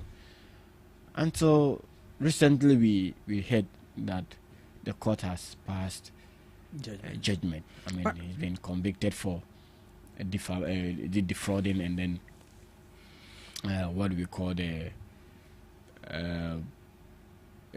charlatanic advertisement. And we all know that, I mean, defrauding people, I mean, you can be given up to a maximum of 25 years imprisonment. And with this charlatanic advertisement, its maximum is 3 years. And so the judge or the courts acted fairly. I'm not sure the court acted beyond its boundaries. I mean, laws are in a country. Because, you know, if you are not caught, you think the laws doesn't apply. But when the law gets you, you know, there are laws and the laws are really working. You understand? You get to know the laws are really working. But you see, this Nana Agrada's issue, yes, I'm not so happy that she's sentenced for 15 years imprisonment. But you see, there should be a call up to other people who every day in, day out, are defrauding people. You get it? She has more than, 5 cases pending in some various courts in the country. So, like I mentioned, or like I said, she has become a thorn in the flesh of people in the country. And so you get to realize that there are a lot of people who were so happy when this sentence or this judgment came out. It means that in a society, and unless you go to the Soto police station, people will lodge complaint, and the police wouldn't do anything about it. So all these things are happening or happened, and so people are happy that she's being sentenced. Which of course it shouldn't happen. You get it? It shouldn't happen that, look, your colleague or your brother or your sister is being sentenced 15 years imprisonment. But it's due to your actions. But I heard that her lawyers are saying they are going to file for an appeal. So that was yesterday. But I don't know how far it has got to. But even on top of that appeal, there are other pending charges. Yeah, that's what I said. There are other pending charges. Criminal charges, and then even so it's this woman's issue is hard to defend her because she has really caused harm. She didn't take into consideration our brothers and our sisters who were suffering, our mothers who were suffering, our fathers who were suffering. She didn't take into consideration all those things. So if we are here today and then we are not taking into consideration her 15 years imprisonment, it is fair. Have you heard these reports flying around that? Okay, did you listen to her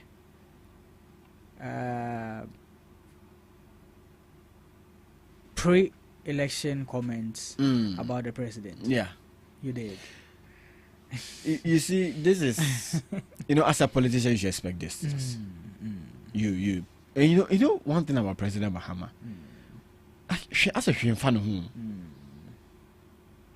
and I say it looks like he easily forgets insult, or he easily forgets people who go hard on him. So on not so why you join phone no sir, and I feel I met here, I said they just why you join. It was in this context. Yes, actually. and then and it is something which is helping him. Because never would you heart attack. You understand? So you don't expect immediately President Mama saw Nana Agrada, then he starts punching her.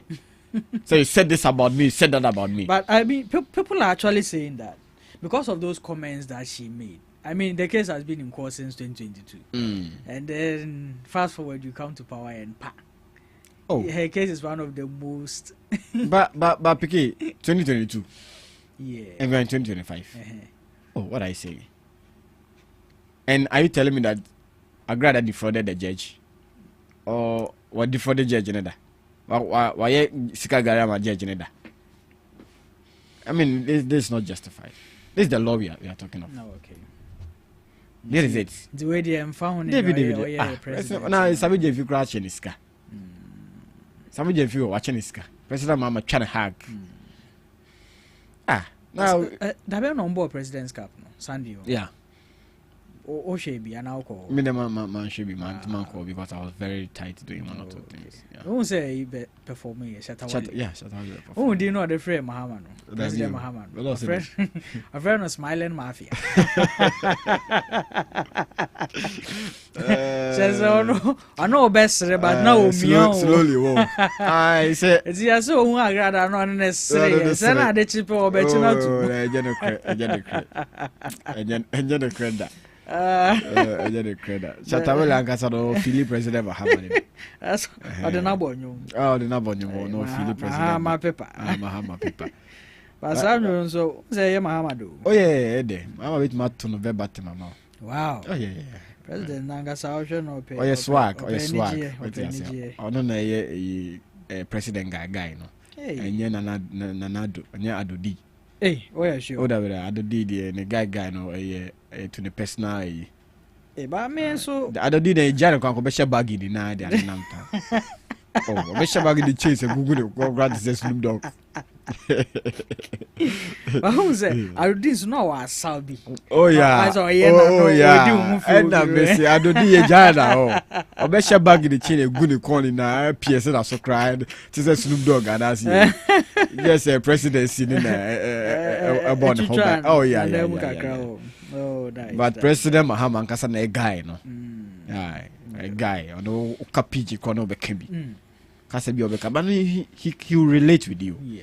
You understand? That is the president we want in Ghana. What they are saying. And so Nana Agrada case in the new President Mahama Sem, the law has taken its place. What you mean can't say Nana Agrada with defrauding Crawford. Now she's found guilty. I mean the president should. No, I mean, and Kasadi, there are a lot of people in jail who needs to be given presidential pardon or brought back from jail. Okay. And so let's see how it goes after the lawyers now have applied to the appeals courts. Okay, nice. But let's get into the main conversations for the day. Prior to 2016, we've seen former President Akufo-Addo, as at then a presidential candidate, sought power from 2008. He lost. 2012 he lost again. And then he made a promise leading to the 2016 elections that if he wins, he should win power. He's going to construct a national cathedral as a token of gratitude to the Almighty God. Now, this promise by the then presidential candidate was scrutinized very well by interested persons.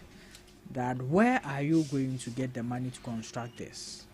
How is the funding going to be, or where is the funding going to be from?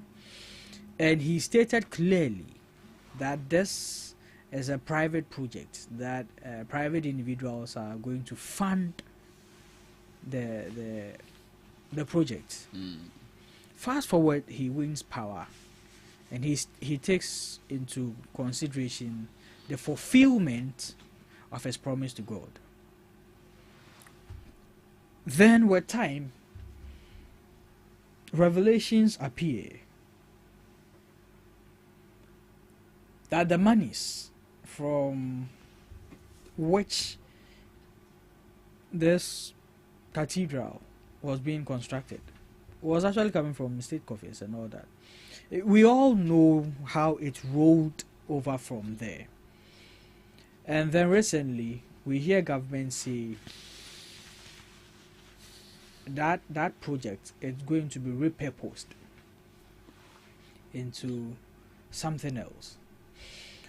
The question here is, how beneficial is the new proposition going to be to the state as a whole? And secondly, is this not going to create some form of a spiritual anger from God against us, that we as a country make a promise to him and then we turn around and use it for something else? why are you laughing? Anybody? Biggie, you know, when I came here, I forgot to extend my regards to the President, His Excellency John Dramani Mahama, and then the Vice President, Professor Jenano Pokwajima, because you were disturbing me with other issues. So I greet President John Dramani Mahama and then the Vice President, Professor Jenano Pokwajima. Sure. And then to all party executives too, I extend my greetings to them. Again, all members in the Trobo constituency, I extend my greetings to them. Every NDC member in that constituency, I say good morning to you. First of all, I was very happy and very glad when it came to my attention that the National Cathedral Hall will have to be repurposed into another project. And then your question was, will God not be angry? Because the country promised him a national cathedral. Yeah. But why I was laughing is the country never promised God a national cathedral. Okay. Now, this national cathedral, even as an opposition party, we spoke bitterly about it. Okay. President Mahama spoke bitterly about it. Why did we speak bitterly about it? Because we felt that the National Cathedral was not something the state needed. Okay. Why? Because one, the former President Nana Addo Dankwa Akufo-Addo, mentioned that he has a promise with God. Okay. In fact, a personal promise with God. And so if God or his God gives him that mandate, that privilege to become the president of Ghana, he was going to construct a cathedral for him. Okay. That is a personal promise. Okay. I'm telling you why we, the NDC party, or why Ghanaians opposed this whole project from the scratch. Okay.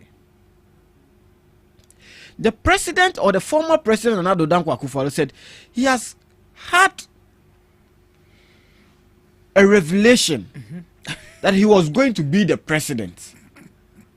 Did he see a revelation? And then PK.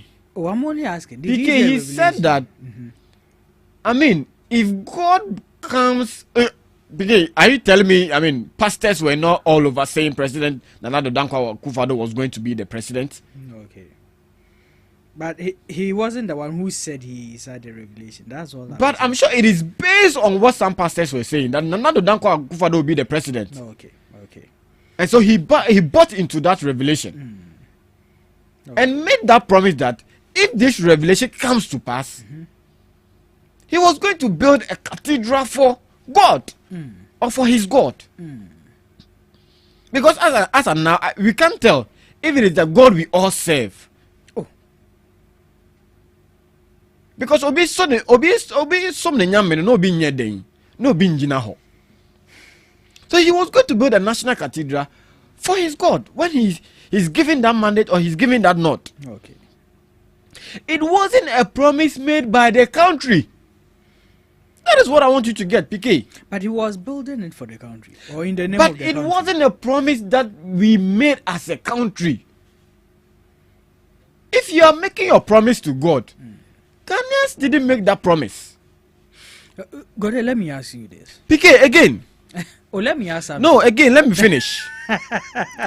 Now, at the point where you wanted to build this national cathedral, why we were opposing it, that's what I want you to know. And I want your audience to know. Okay. We are not against national cathedral. But why we were opposing it was, two, at that state, or at that stage that you wanted to build the National Cathedral, the country was in a deep financial problem or crisis. The country was in a deep financial crisis. And so why will you build or want to build that National Cathedral when there were people suffering? When there were things that was not going on right? Our fuel prices skyrocketed. Our dollar to CD. Items in the market were going higher and higher every single day. And then you come out and say that moment we needed a National Cathedral. It was insane. And so as good people of Ghana, we wouldn't buy into that idea. PK, you understand? 3, we mentioned or we argued that where you want to build the National Cathedral was a wrong place, was a wrong venue. Okay. Because already Accra is choked. And so even if you want to build a cathedral like this sort, you can go outside Accra. Okay. There are lands outside Accra for you to build this National Cathedral. Okay. And PK, we all know that when you build or make these projects, big project outside Accra, that particular place or that particular area will first develop. That is why President Mahama built a lot of these schools in those areas. Okay. Because it will serve as a pivot for the area or the district to develop faster. Okay. Okay. And so Accra was choked. So we argued that no, it wasn't a good place. Okay. You understand? Yeah. 4, we argued as a country, as a party, that you can wipe away all these prestigious buildings, all in the name of building a National Cathedral. Sure. Buildings which were serving as homes for judges. Buildings which were serving as homes for diplomats. You wiped out all these buildings just because you wanted to build a National Cathedral. We complained, Ghanaians complained, NDC complained. But because you had the power, you decided that no, this is what I want to do. Because except that you tell me today that there weren't people who were complaining about this National Cathedral. Yeah. Are you telling me that all this number of people complaining about this National Cathedral was against God's National Cathedral? No. We do first things first. Okay. You understand, PK? Yeah. We do first things first. Yeah. Again, even the process and the manner at which this National Cathedral was approached was something fishy, was something we were condemning. There were good people, there were good architects in Ghana here who could have or were willing to draw the blueprint or the plan for the National Cathedral for free. Do you know that? Do you know that the? Do you know how much the plan cost? It cost almost about 113 what do we call million Ghana cedis. Like that is insane. More than 113 million Ghana cedis for just drawing the plan, architectural plan, the blueprint of the National Cathedral. To Sir David and then Sir David Ajay and then associates. When there were people in Ghana who could have done that for free. PK. So these were the reasons why we were against the National Cathedral. You understand? About $6 million again was given to someone, Carrie Summers, to go and raise fund. Because it doesn't make sense when you've not got the money to build National Cathedral. The project, you've not got money to build the project. But you've got money close to $6 billion to pay for fundraising. Like, I mean, how? Because, like, you see, you won't understand. Sikana ye de besi National Cathedral no ye nyaye. Now so ye tibenya poly $6 million.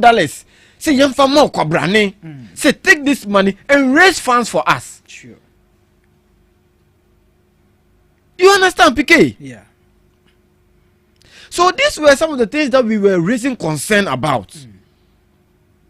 At the end, almost $58 million were spent on this National Cathedral that has not come into life.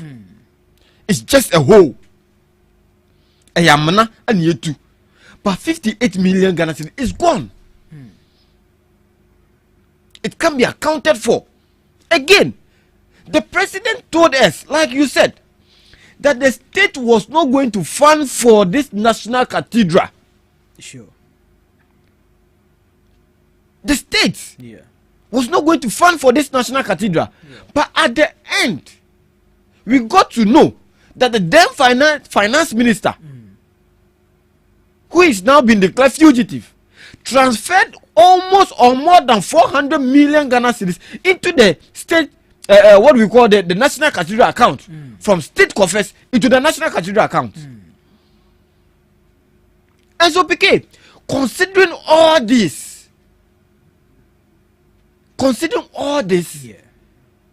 it was full of scam to enrich people. And then you tell me that Nyamibu befu Ghana.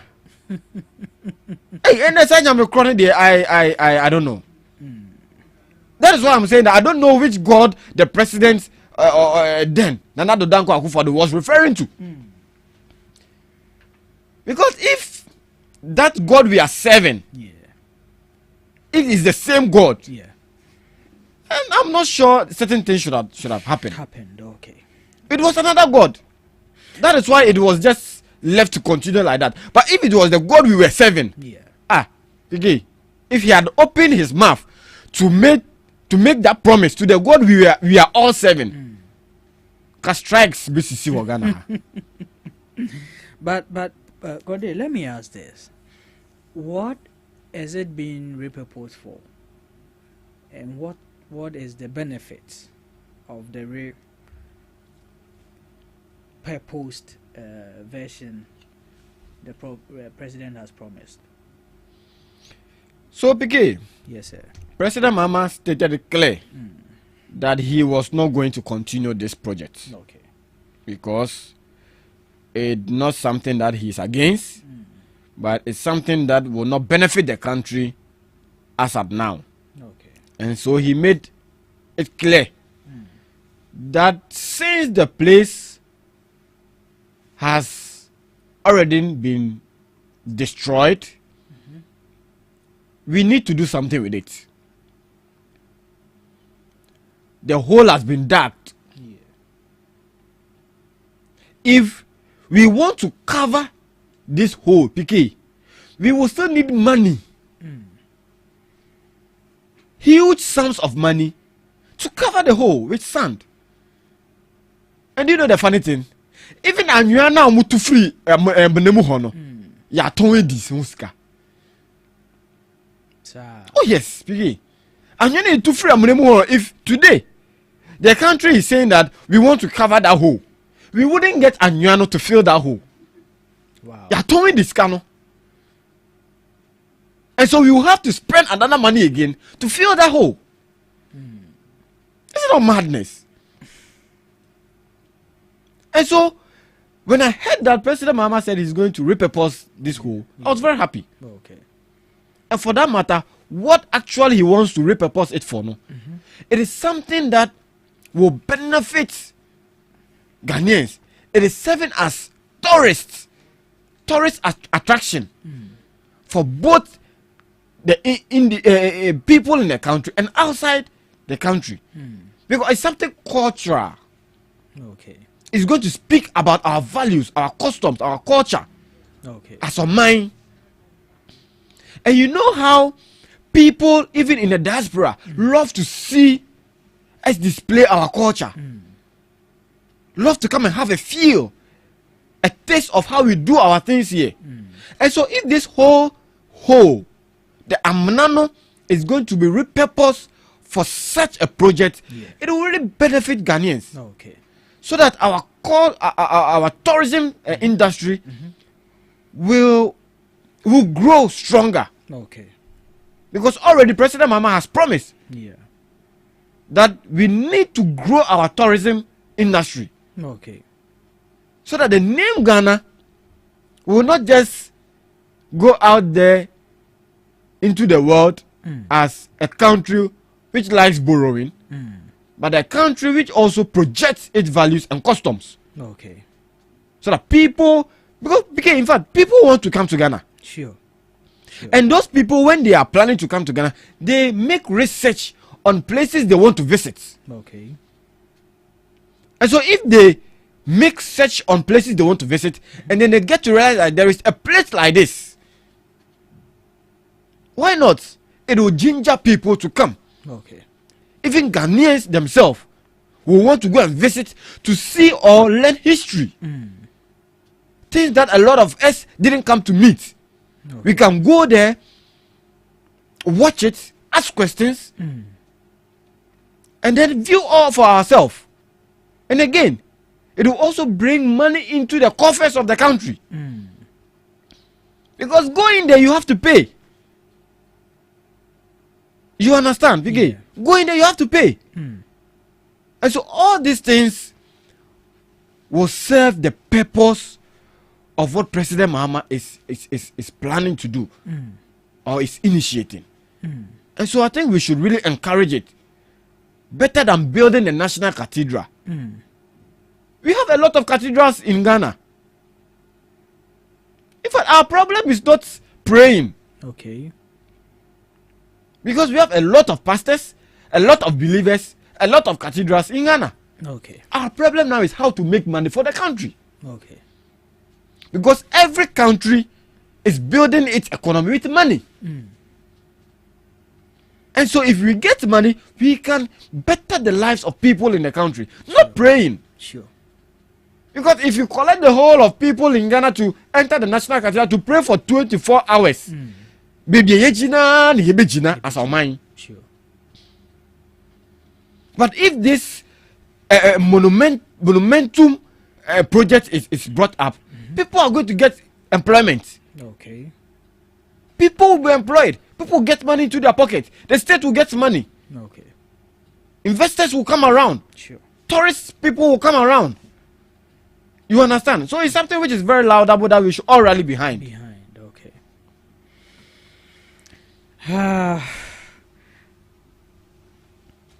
As you mentioned, we don't have a problem with, a national cathedral. Sometimes it's just about the where and whens of some of these projects that we embark on as a country.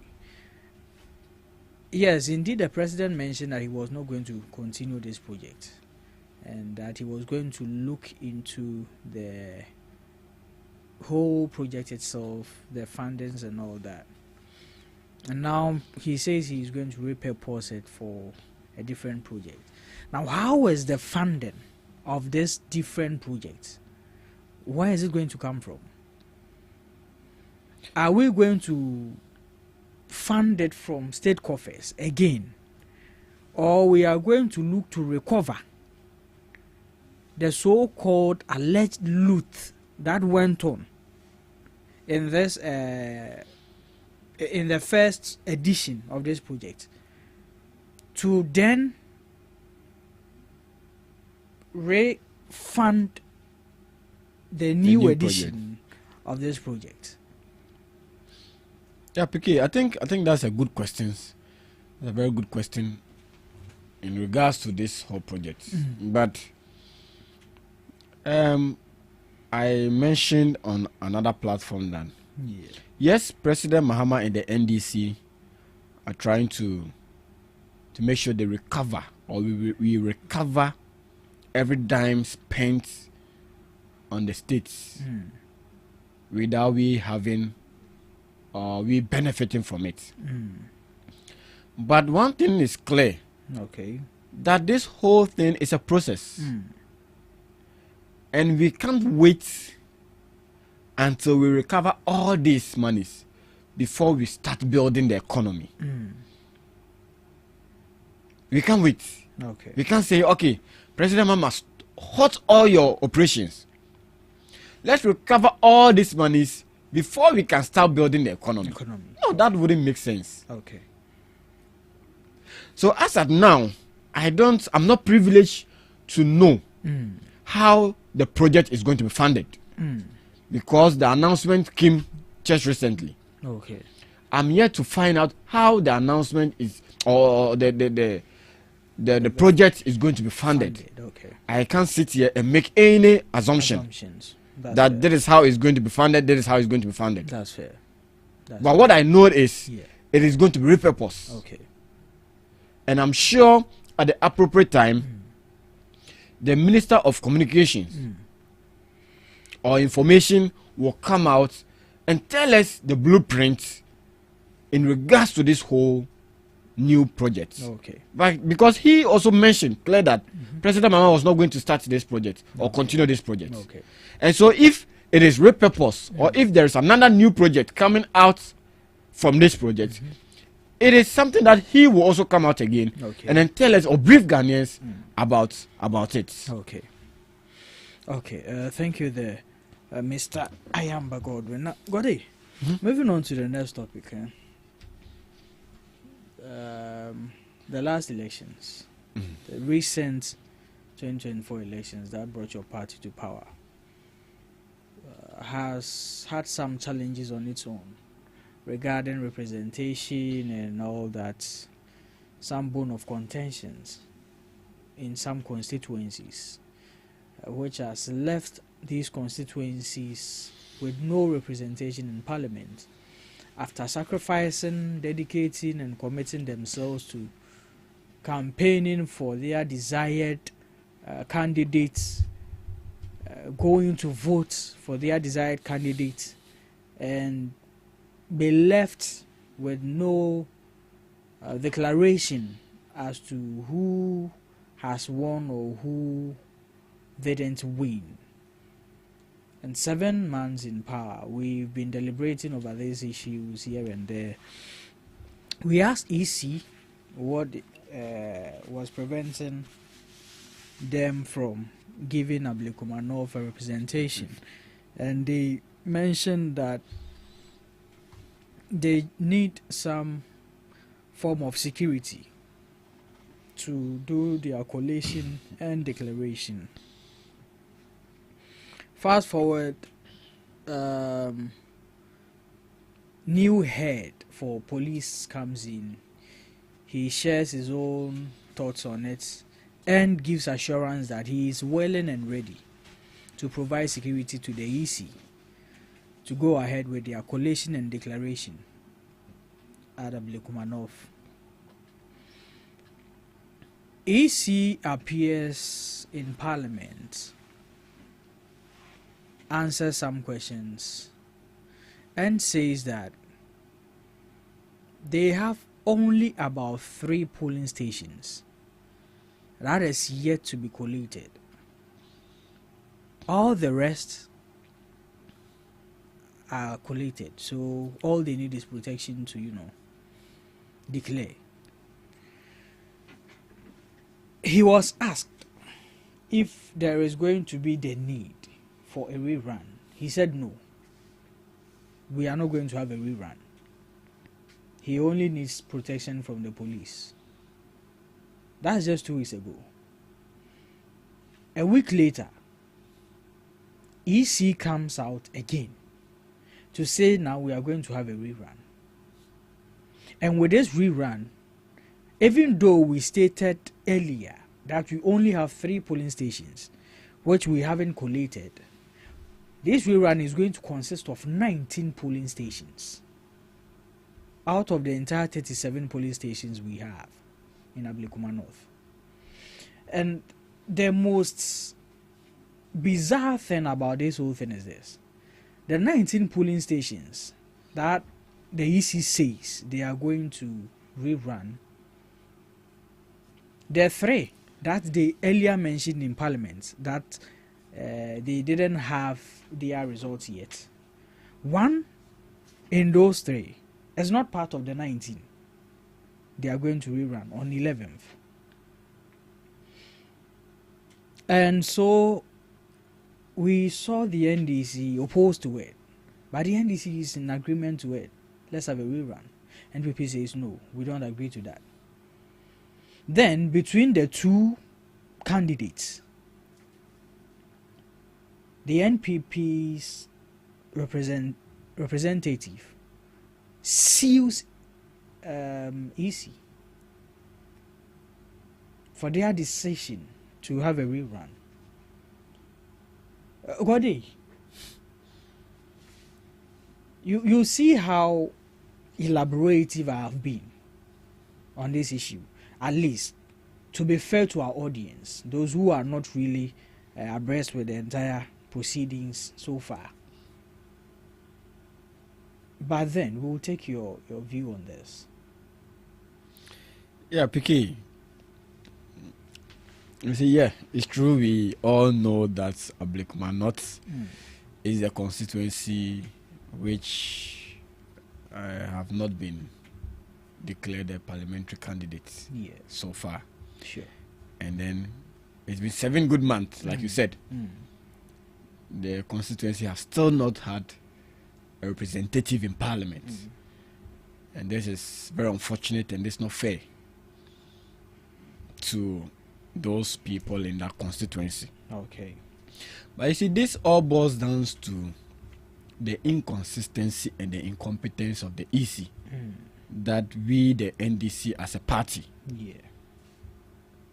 and then Ghana as a whole, kept complaining about. Because if we are not taking this issue very, if we don't take it very high, if we don't take it very serious, it will be of same as what happened in SAR, where a constituency didn't have a representative for 4 good years. And so that is why we, the NDC, kept pushing that there should be something done about this, so that history doesn't repeat itself again. Okay. If not, Ablekuma not. We will not have a parliamentary candidate, which will not be fair. Sure. Because are you telling me that if this or if SAR was in Ashanti region, they wouldn't have had a parliamentary candidate for 4 good years? No. It would have happened if it was in Ashanti region. Okay. But you see, we keep on saying the EC chair and the head 2 deputies are incompetent, because we made a whole allegations, we made a whole submission before the general election, but EC wouldn't take it. EC thought she knows it all. This is the result we are getting. This is the result we are getting. And so if our chairman comes out to say Ghanaians should rally behind him so that we can take the EC out of office, Odika, he's right. Okay. Because we can't jeopardize the country because of just one person. We will talk about it, and then the MPP as a minority party will come out and then try to make it look like we hate the chair of the EC and her 2 deputies. Today, the MPP are telling us that they don't trust the EC again. And so if the EC comes out that he's going to have a rerun, they are threatening a legal action. But is it true that... PK! No, let me ask this. Gode, let me ask this question. Is it true that the EC is conforming to pressures from government in power because the chairman of the NDC has publicly stated his wish or demand for the removal of the easy, and so they are doing this to protect. Okay, this is absolutely wrong, absolutely not true. Because the chairman of the NDC is talking as in person what he has seen. Okay. The chairman of the NDC is not the president of the country. Okay. It is not the CJ of the country. In fact, he is equally a Ghanaian that when he sees things going on wrong, can also petition or make that statement that we should rally behind him to take the EC out. Okay. So it's not because of that. Look, when we were in opposition, the chairman again of the NDC made some statement or some comments as to the processes the EC was going through. Did the EC chair listen? Did he change his decision, her decision, because the chairman has spoken? No, he never. No. Okay. So what is wrong today? You understand? Yeah. So the EC, to me, I support our chairman because we understood that the EC said it needed just security, police protection to be able to declare 3 results, to count, collate, and declare 3 results. Yeah. Now, fast forward. The majority in parliament, before all this, before even their statement came out, the majority in parliament said, if you want police protection, come to parliament, let us know why you want the police protection. Why these 3 results or these 3 police stations have had their result delayed. Okay. Come and brief us. Come and justify why you need this police protection. Okay. And then we can grant you that. Okay. The EC never went. And so you don't just say that because the EC has said it needs police protection, Parliament will just get out or come up with this police protection for the EC. Without you coming to demonstrate or let the good people of Ghana know that this is why I need police protection. Okay. You get it? Okay. Now, before the EC statement came out, in Ablekuma North, we have over 200 police stations. And then after the general election, the 2024 general election, I mean, there was some contention in about 62 police stations. And then the EC had a meeting with both the MPP and the NDC. In fact, lawyer Eduju Tamaklo represented the NDC in that meeting. Now, this 62 police station results which were not declared because we were told that the EC office was stormed. Some result pin sheet papers were destroyed. Now, NDC came out with 54 carbonated copies of some police station results out of the 62. Okay. And then MPP also came out with 25 of carbonated copy of some police stations of the 62 that we are talking about. So EC said, okay, it will be fair that if I'm accepting the 54 carbonated copies from the NDC, then it will be fair that I also accept the 25 from the NPP, which was fair, on a fair ground. We all understood. Okay. Now, adding the 54 and then the 25, there were still outstanding 37 of police station results that we've not seen or we've not declared. Okay. We can't find the results. We can't find the pin sheet. Now the MPP come out to say that, look, we have scanned copies of these 37 results. We, the MPP, said no. We can't verify these scanned copies of this result that you are talking about. In fact, the CI states it clear that you can't use scanned copy to determine the result of an election. And so we wouldn't agree.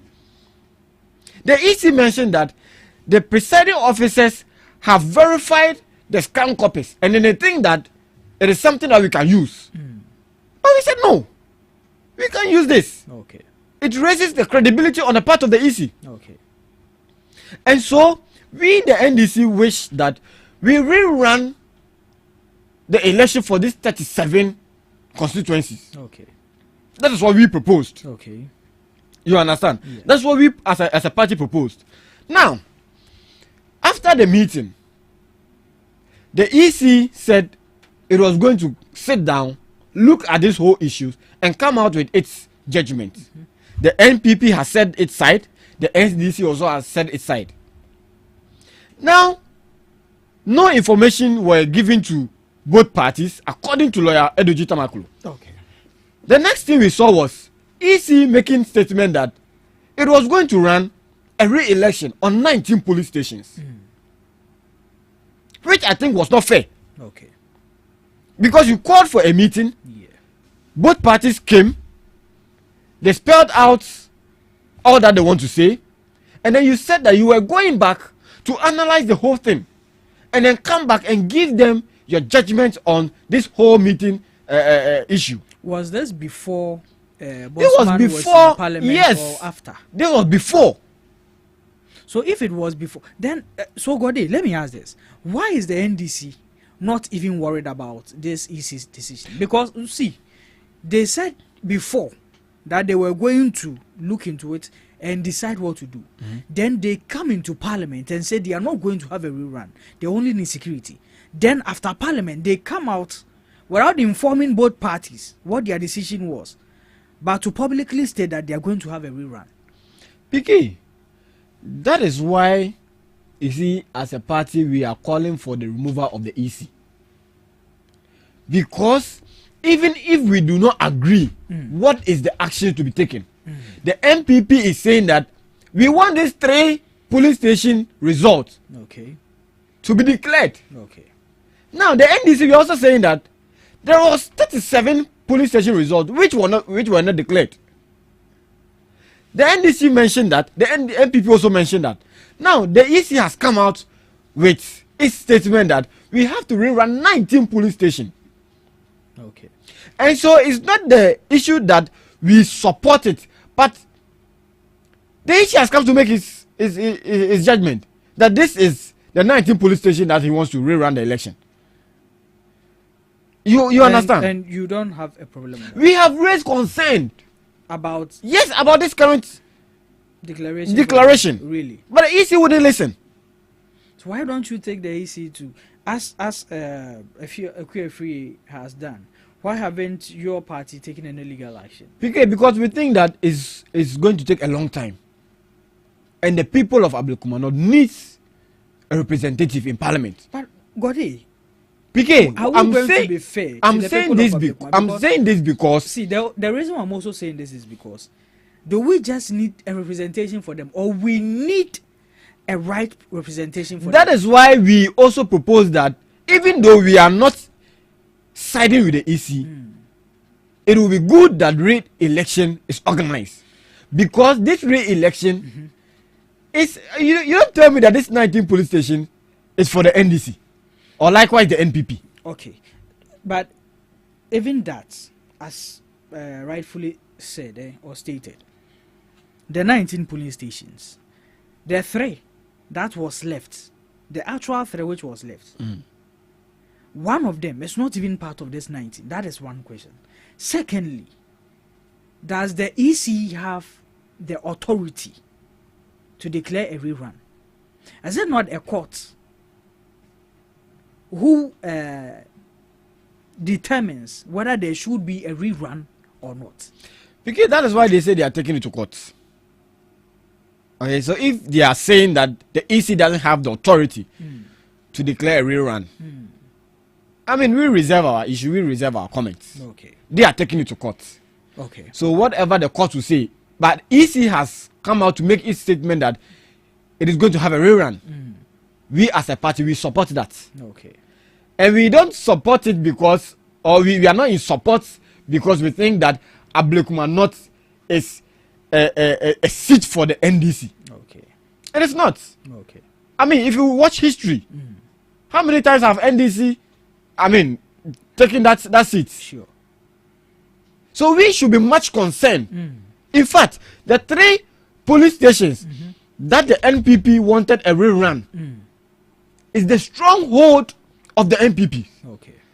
That is the main reason why we are opposing these three police stations. You understand? But the NPP want a rerun in those They wanted a rerun in these three. Okay. They mentioned that they wanted a recollation, a recount for these three. After that, they said, okay, so if we can't have a recollation for these three, then we should have a rerun for the three. Okay. So we say it's less more like declaring the NPP as, you know, as a winner for the constituency. You get it? Yeah. It's like, look, we won't have it again. Just declare the NPP as a winner for the constituency. Okay. You understand? Yeah. So if they say they are going to court, nobody's stopping them. Well, what we are surprised is they're not trusting the EC as of now. Okay. Because this is the EC which brought you people into power. 2 consecutive times. And so if today you are saying you don't trust the EC, we watch what will happen or what the court will say about this. Okay. Thank you there, Gode. Yeah, I was just joined us in the studio. So let's take yours on this EC's issue regarding the rerun that Equiafri has sealed the EC's decision based on her decision to rerun the Ablekuma North elections. Oh, okay. So thank you very much and good morning to your listeners and viewers. Sure. Yes. Today, before that, as you can see, I'm in my black. Sure. Showing that the Elephant Party is actually mourning. We've lost a great one. Sure. Our MP, Honorable Ernest Yaokumi, who died yesterday at age 40.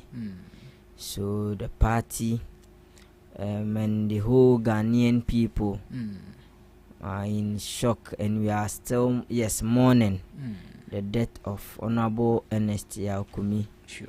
We ask that may his soul rest in perfect peace. Sure. And I should also inform us that we are all sitting on a time bomb, and that everything we do here will one day leave. We are just passerbys, and we are only visitors here on this earth. Sure. And we eventually leave to where we are actually going to or where we are coming from. So rest in peace to Honorable Yaokumi and to the whole Elephant Party. Sure. Yes, we are mourning. So if you see me in my black, you should inform that we are mourning. Sure. So quickly back to your question. You see, sometimes I don't even know what to say, because when it comes to Ablekuma North issue, we've spoken at length on it from December 7th till today, July 8th. I don't know what actually is the problem. Electoral Commission, from December 7th till the very last day you told us you do a rerun. Yeah. Your stance and your base has always been that we have been able to collate 278 results from the 278 polling stations, and we're only left with 3. The whole constituency is 281 polling stations. Sure. So with the 3, you need what? Security. 3 here telling us that you've been able to collate about 99%, because that's 278. Sure. In all your letters, all your press releases, all your press conferences from December 7th till the very last day, your stance has been clear that it is 3. Mr. Bosman Asari himself on the floor of Parliament under an oath told the Ghanaian people that it is 3, and all I need is security. Sure. So minority themselves marched from Parliament to IGP, which is the Ghana Police Service headquarters, to give him a petition, of which somebody received on his behalf, that we've listened to the EC, and he says he only needs security from you. So please provide the EC with security so they can declare Ablekuma not. Then, in just a 10, you come back and tell us that you are going to do how do you call it? A rerun in 19 polling stations. I clearly remember when Madame Valerie Sawyer told the EC that to do a rerun, Mr. Bosman Asari came again and told us that no, this is just about last 2 weeks or last 3 weeks. So no, rerun will be my last resort. Sure. It is only security I need to declare Ablekuma not. Sure. So why the 10 now? What change? Have they been able to tell us why it has moved from 3 to 19? You see, and this clearly tells us that, and then I hear people argue that it is because you are scared, that is why you are going to court. This doesn't make any reasonable point to any reasonable Ghanaian to tell me that it has changed from 3 to 19. How? On what basis? Okay. What change? Because in all your readings or messages to the Ghanaian people, you told us that for Ablekuma not, it is only 3 polling stations left. Then now you come back to tell us that 19. So we should clap for you and join hands and go and campaign again. So for us going to court, our bases are simple. 1, why have you changed from 3 to 19? 2, it is the court together with the electoral commission that can annul a decision, that can cancel a result. Okay. You cannot use only your power to cancel a result and tell us that you are going to have a rerun. So for us, we believe in democracy and we believe in rule of law. So we believe that it is the competent court of jurisdiction that can speak for us. So we are going there, and our concern is that the court should put an injunction and halt the election that will be happening. Is a Friday? Yeah, Friday. Yes, we should halt it, and then we should come back to the drawing board and then have a consensus. Okay. Let's have an agreement. Explain to us why your stance is now 19 and not 3 again. Okay. That is all what we seek to find. And it's not that Madame Ekwefie is scared of an election or anything. Okay. It is because the process and whatever the EC is doing now is not fair. It is telling us that it is politically motivated. It is telling us that the EC is being threatened. Why do you think there is a political motivation behind this? Just last week or so, the party chairman for NDC on a big platform told Ghanaians that the EC must go. All the 3, Mr. Bosman Asare, Madam Jean Mensah, and then Mr. Tete, they must all leave. And we've seen a lot of these NDC folks mounting pressure. The EC must go, EC must go. It is telling us that probably or something they want to do their bid to remain in office. But let me ask this here. Looking at the EC's performance, yourself personally, do you think the EC should be maintained? Well, I cannot speak on behalf of the EC or the work of the EC has done. But for me, we are looking at credibility, transparency, and integrity. And considering all these factors, do you think the EC should be maintained?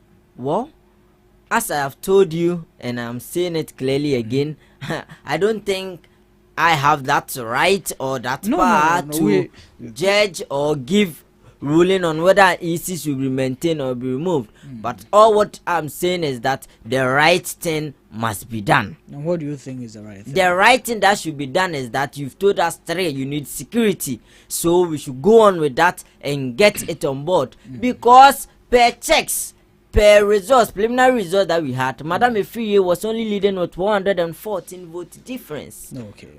And then you told us 3. So after collation, you'll be able to declare the winner.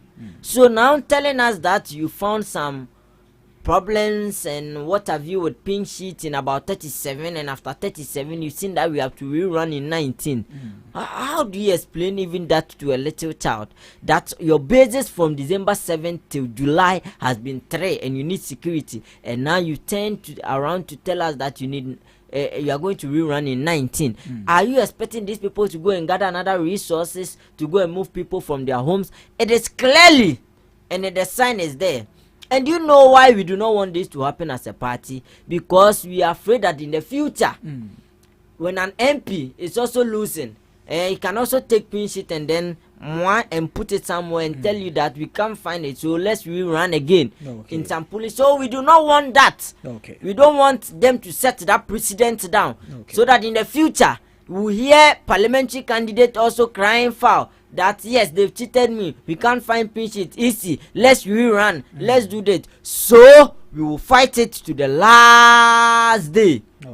That the right thing must be done. And Ablekuma North, once you've told that it is 3, let's ensure that we get security and then we collect this 3, rather than going to waste funds again on this 19 rerun, of which you've not been able to give us any basis. So are they telling me that from December 7th they didn't know that 37 polling stations had problem and we're going to rerun in 19, and just within a twinkle of an eye you change it to 19? It doesn't make sense. That is why we are going to court and we are seeking to have an injunction on the election that is set to happen on Friday. And we'll inform our brothers and our sisters on the other side. We see them moving their party people to go to Ablekuma North and then campaign for Irabna. These are all signs clearly telling us that they know what they want to do. They know that they are in power. They have the mechanisms and ways to do it. But you see, when we don't correct this wrong together as Ghanaians, and then we sit aloof as political parties and watch wrongdoings to go on, it is a dent on our democracy, and it's not the best. It's not the best. All right, thank you there. Gode. I think you've spoken extensively already, but is there something you would want? I don't know which president my brother is talking about. Is it the president that would deprive people or would deny people of parliamentary representative? Was it a nice president? Was it a good president? Denying people 4 good years. Okay, to me, I think it's better we have a rerun than to deny people or that constituency, Ablekuma North constituency, of a parliamentary candidate for another 4 years. You understand? Because if the MPP side says no, we will not agree. The NDC side said no, we will not agree. EC said okay, if you not agree, then that's all. Final. The Ablekuma North constituency wouldn't have a representative. Would that be fair? Let's take it to court. Back and forth. 4 years. It's gone. Ablekuma North, no representative in parliament. That would not be fair.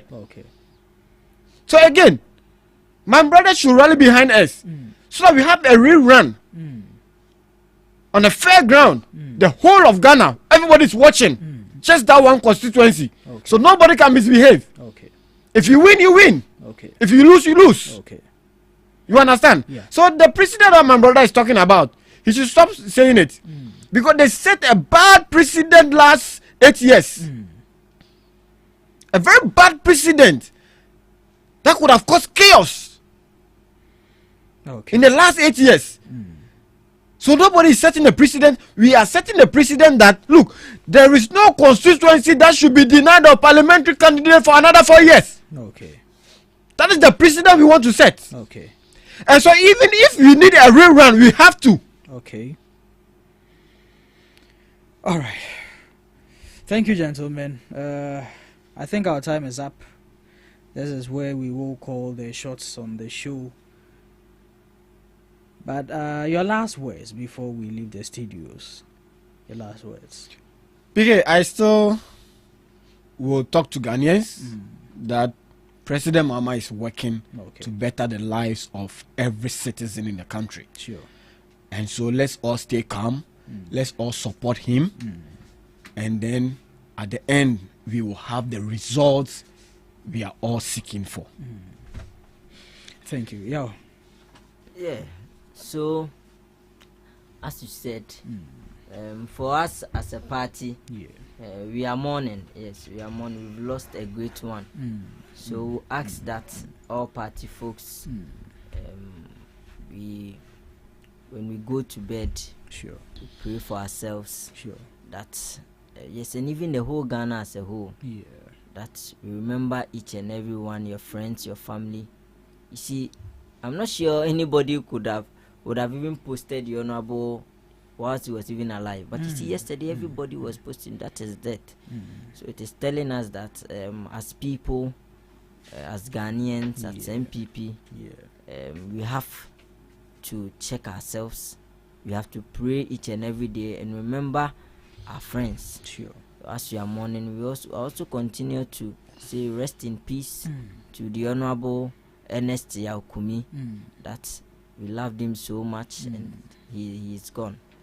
And we will continue to wish the family our condolences, that God himself should strengthen them in this period. We know it's very difficult, but we ask that God should strengthen them. And God bless everyone. God bless Ghana Talks Radio for the opportunity always. God bless everyone. Thank you. God bless everyone. And once again, rest in peace to the Honorable Ernest Yaokumi. And we wish the family good strength. God strengthen them in this challenging hard times. We know how these times may seem to be, and we pray the heavens to strengthen you. God gives, God takes. And to our listeners and our viewers, we thank you for making time with us throughout the show. Without you, we have no show, so we thank you very much. This is what we call the curtains once again on the show. My name is Pakwesio Mari, and I will be here back on your airwaves same time tomorrow. Enjoy the rest of your day. Ghana Talks Radio, #1.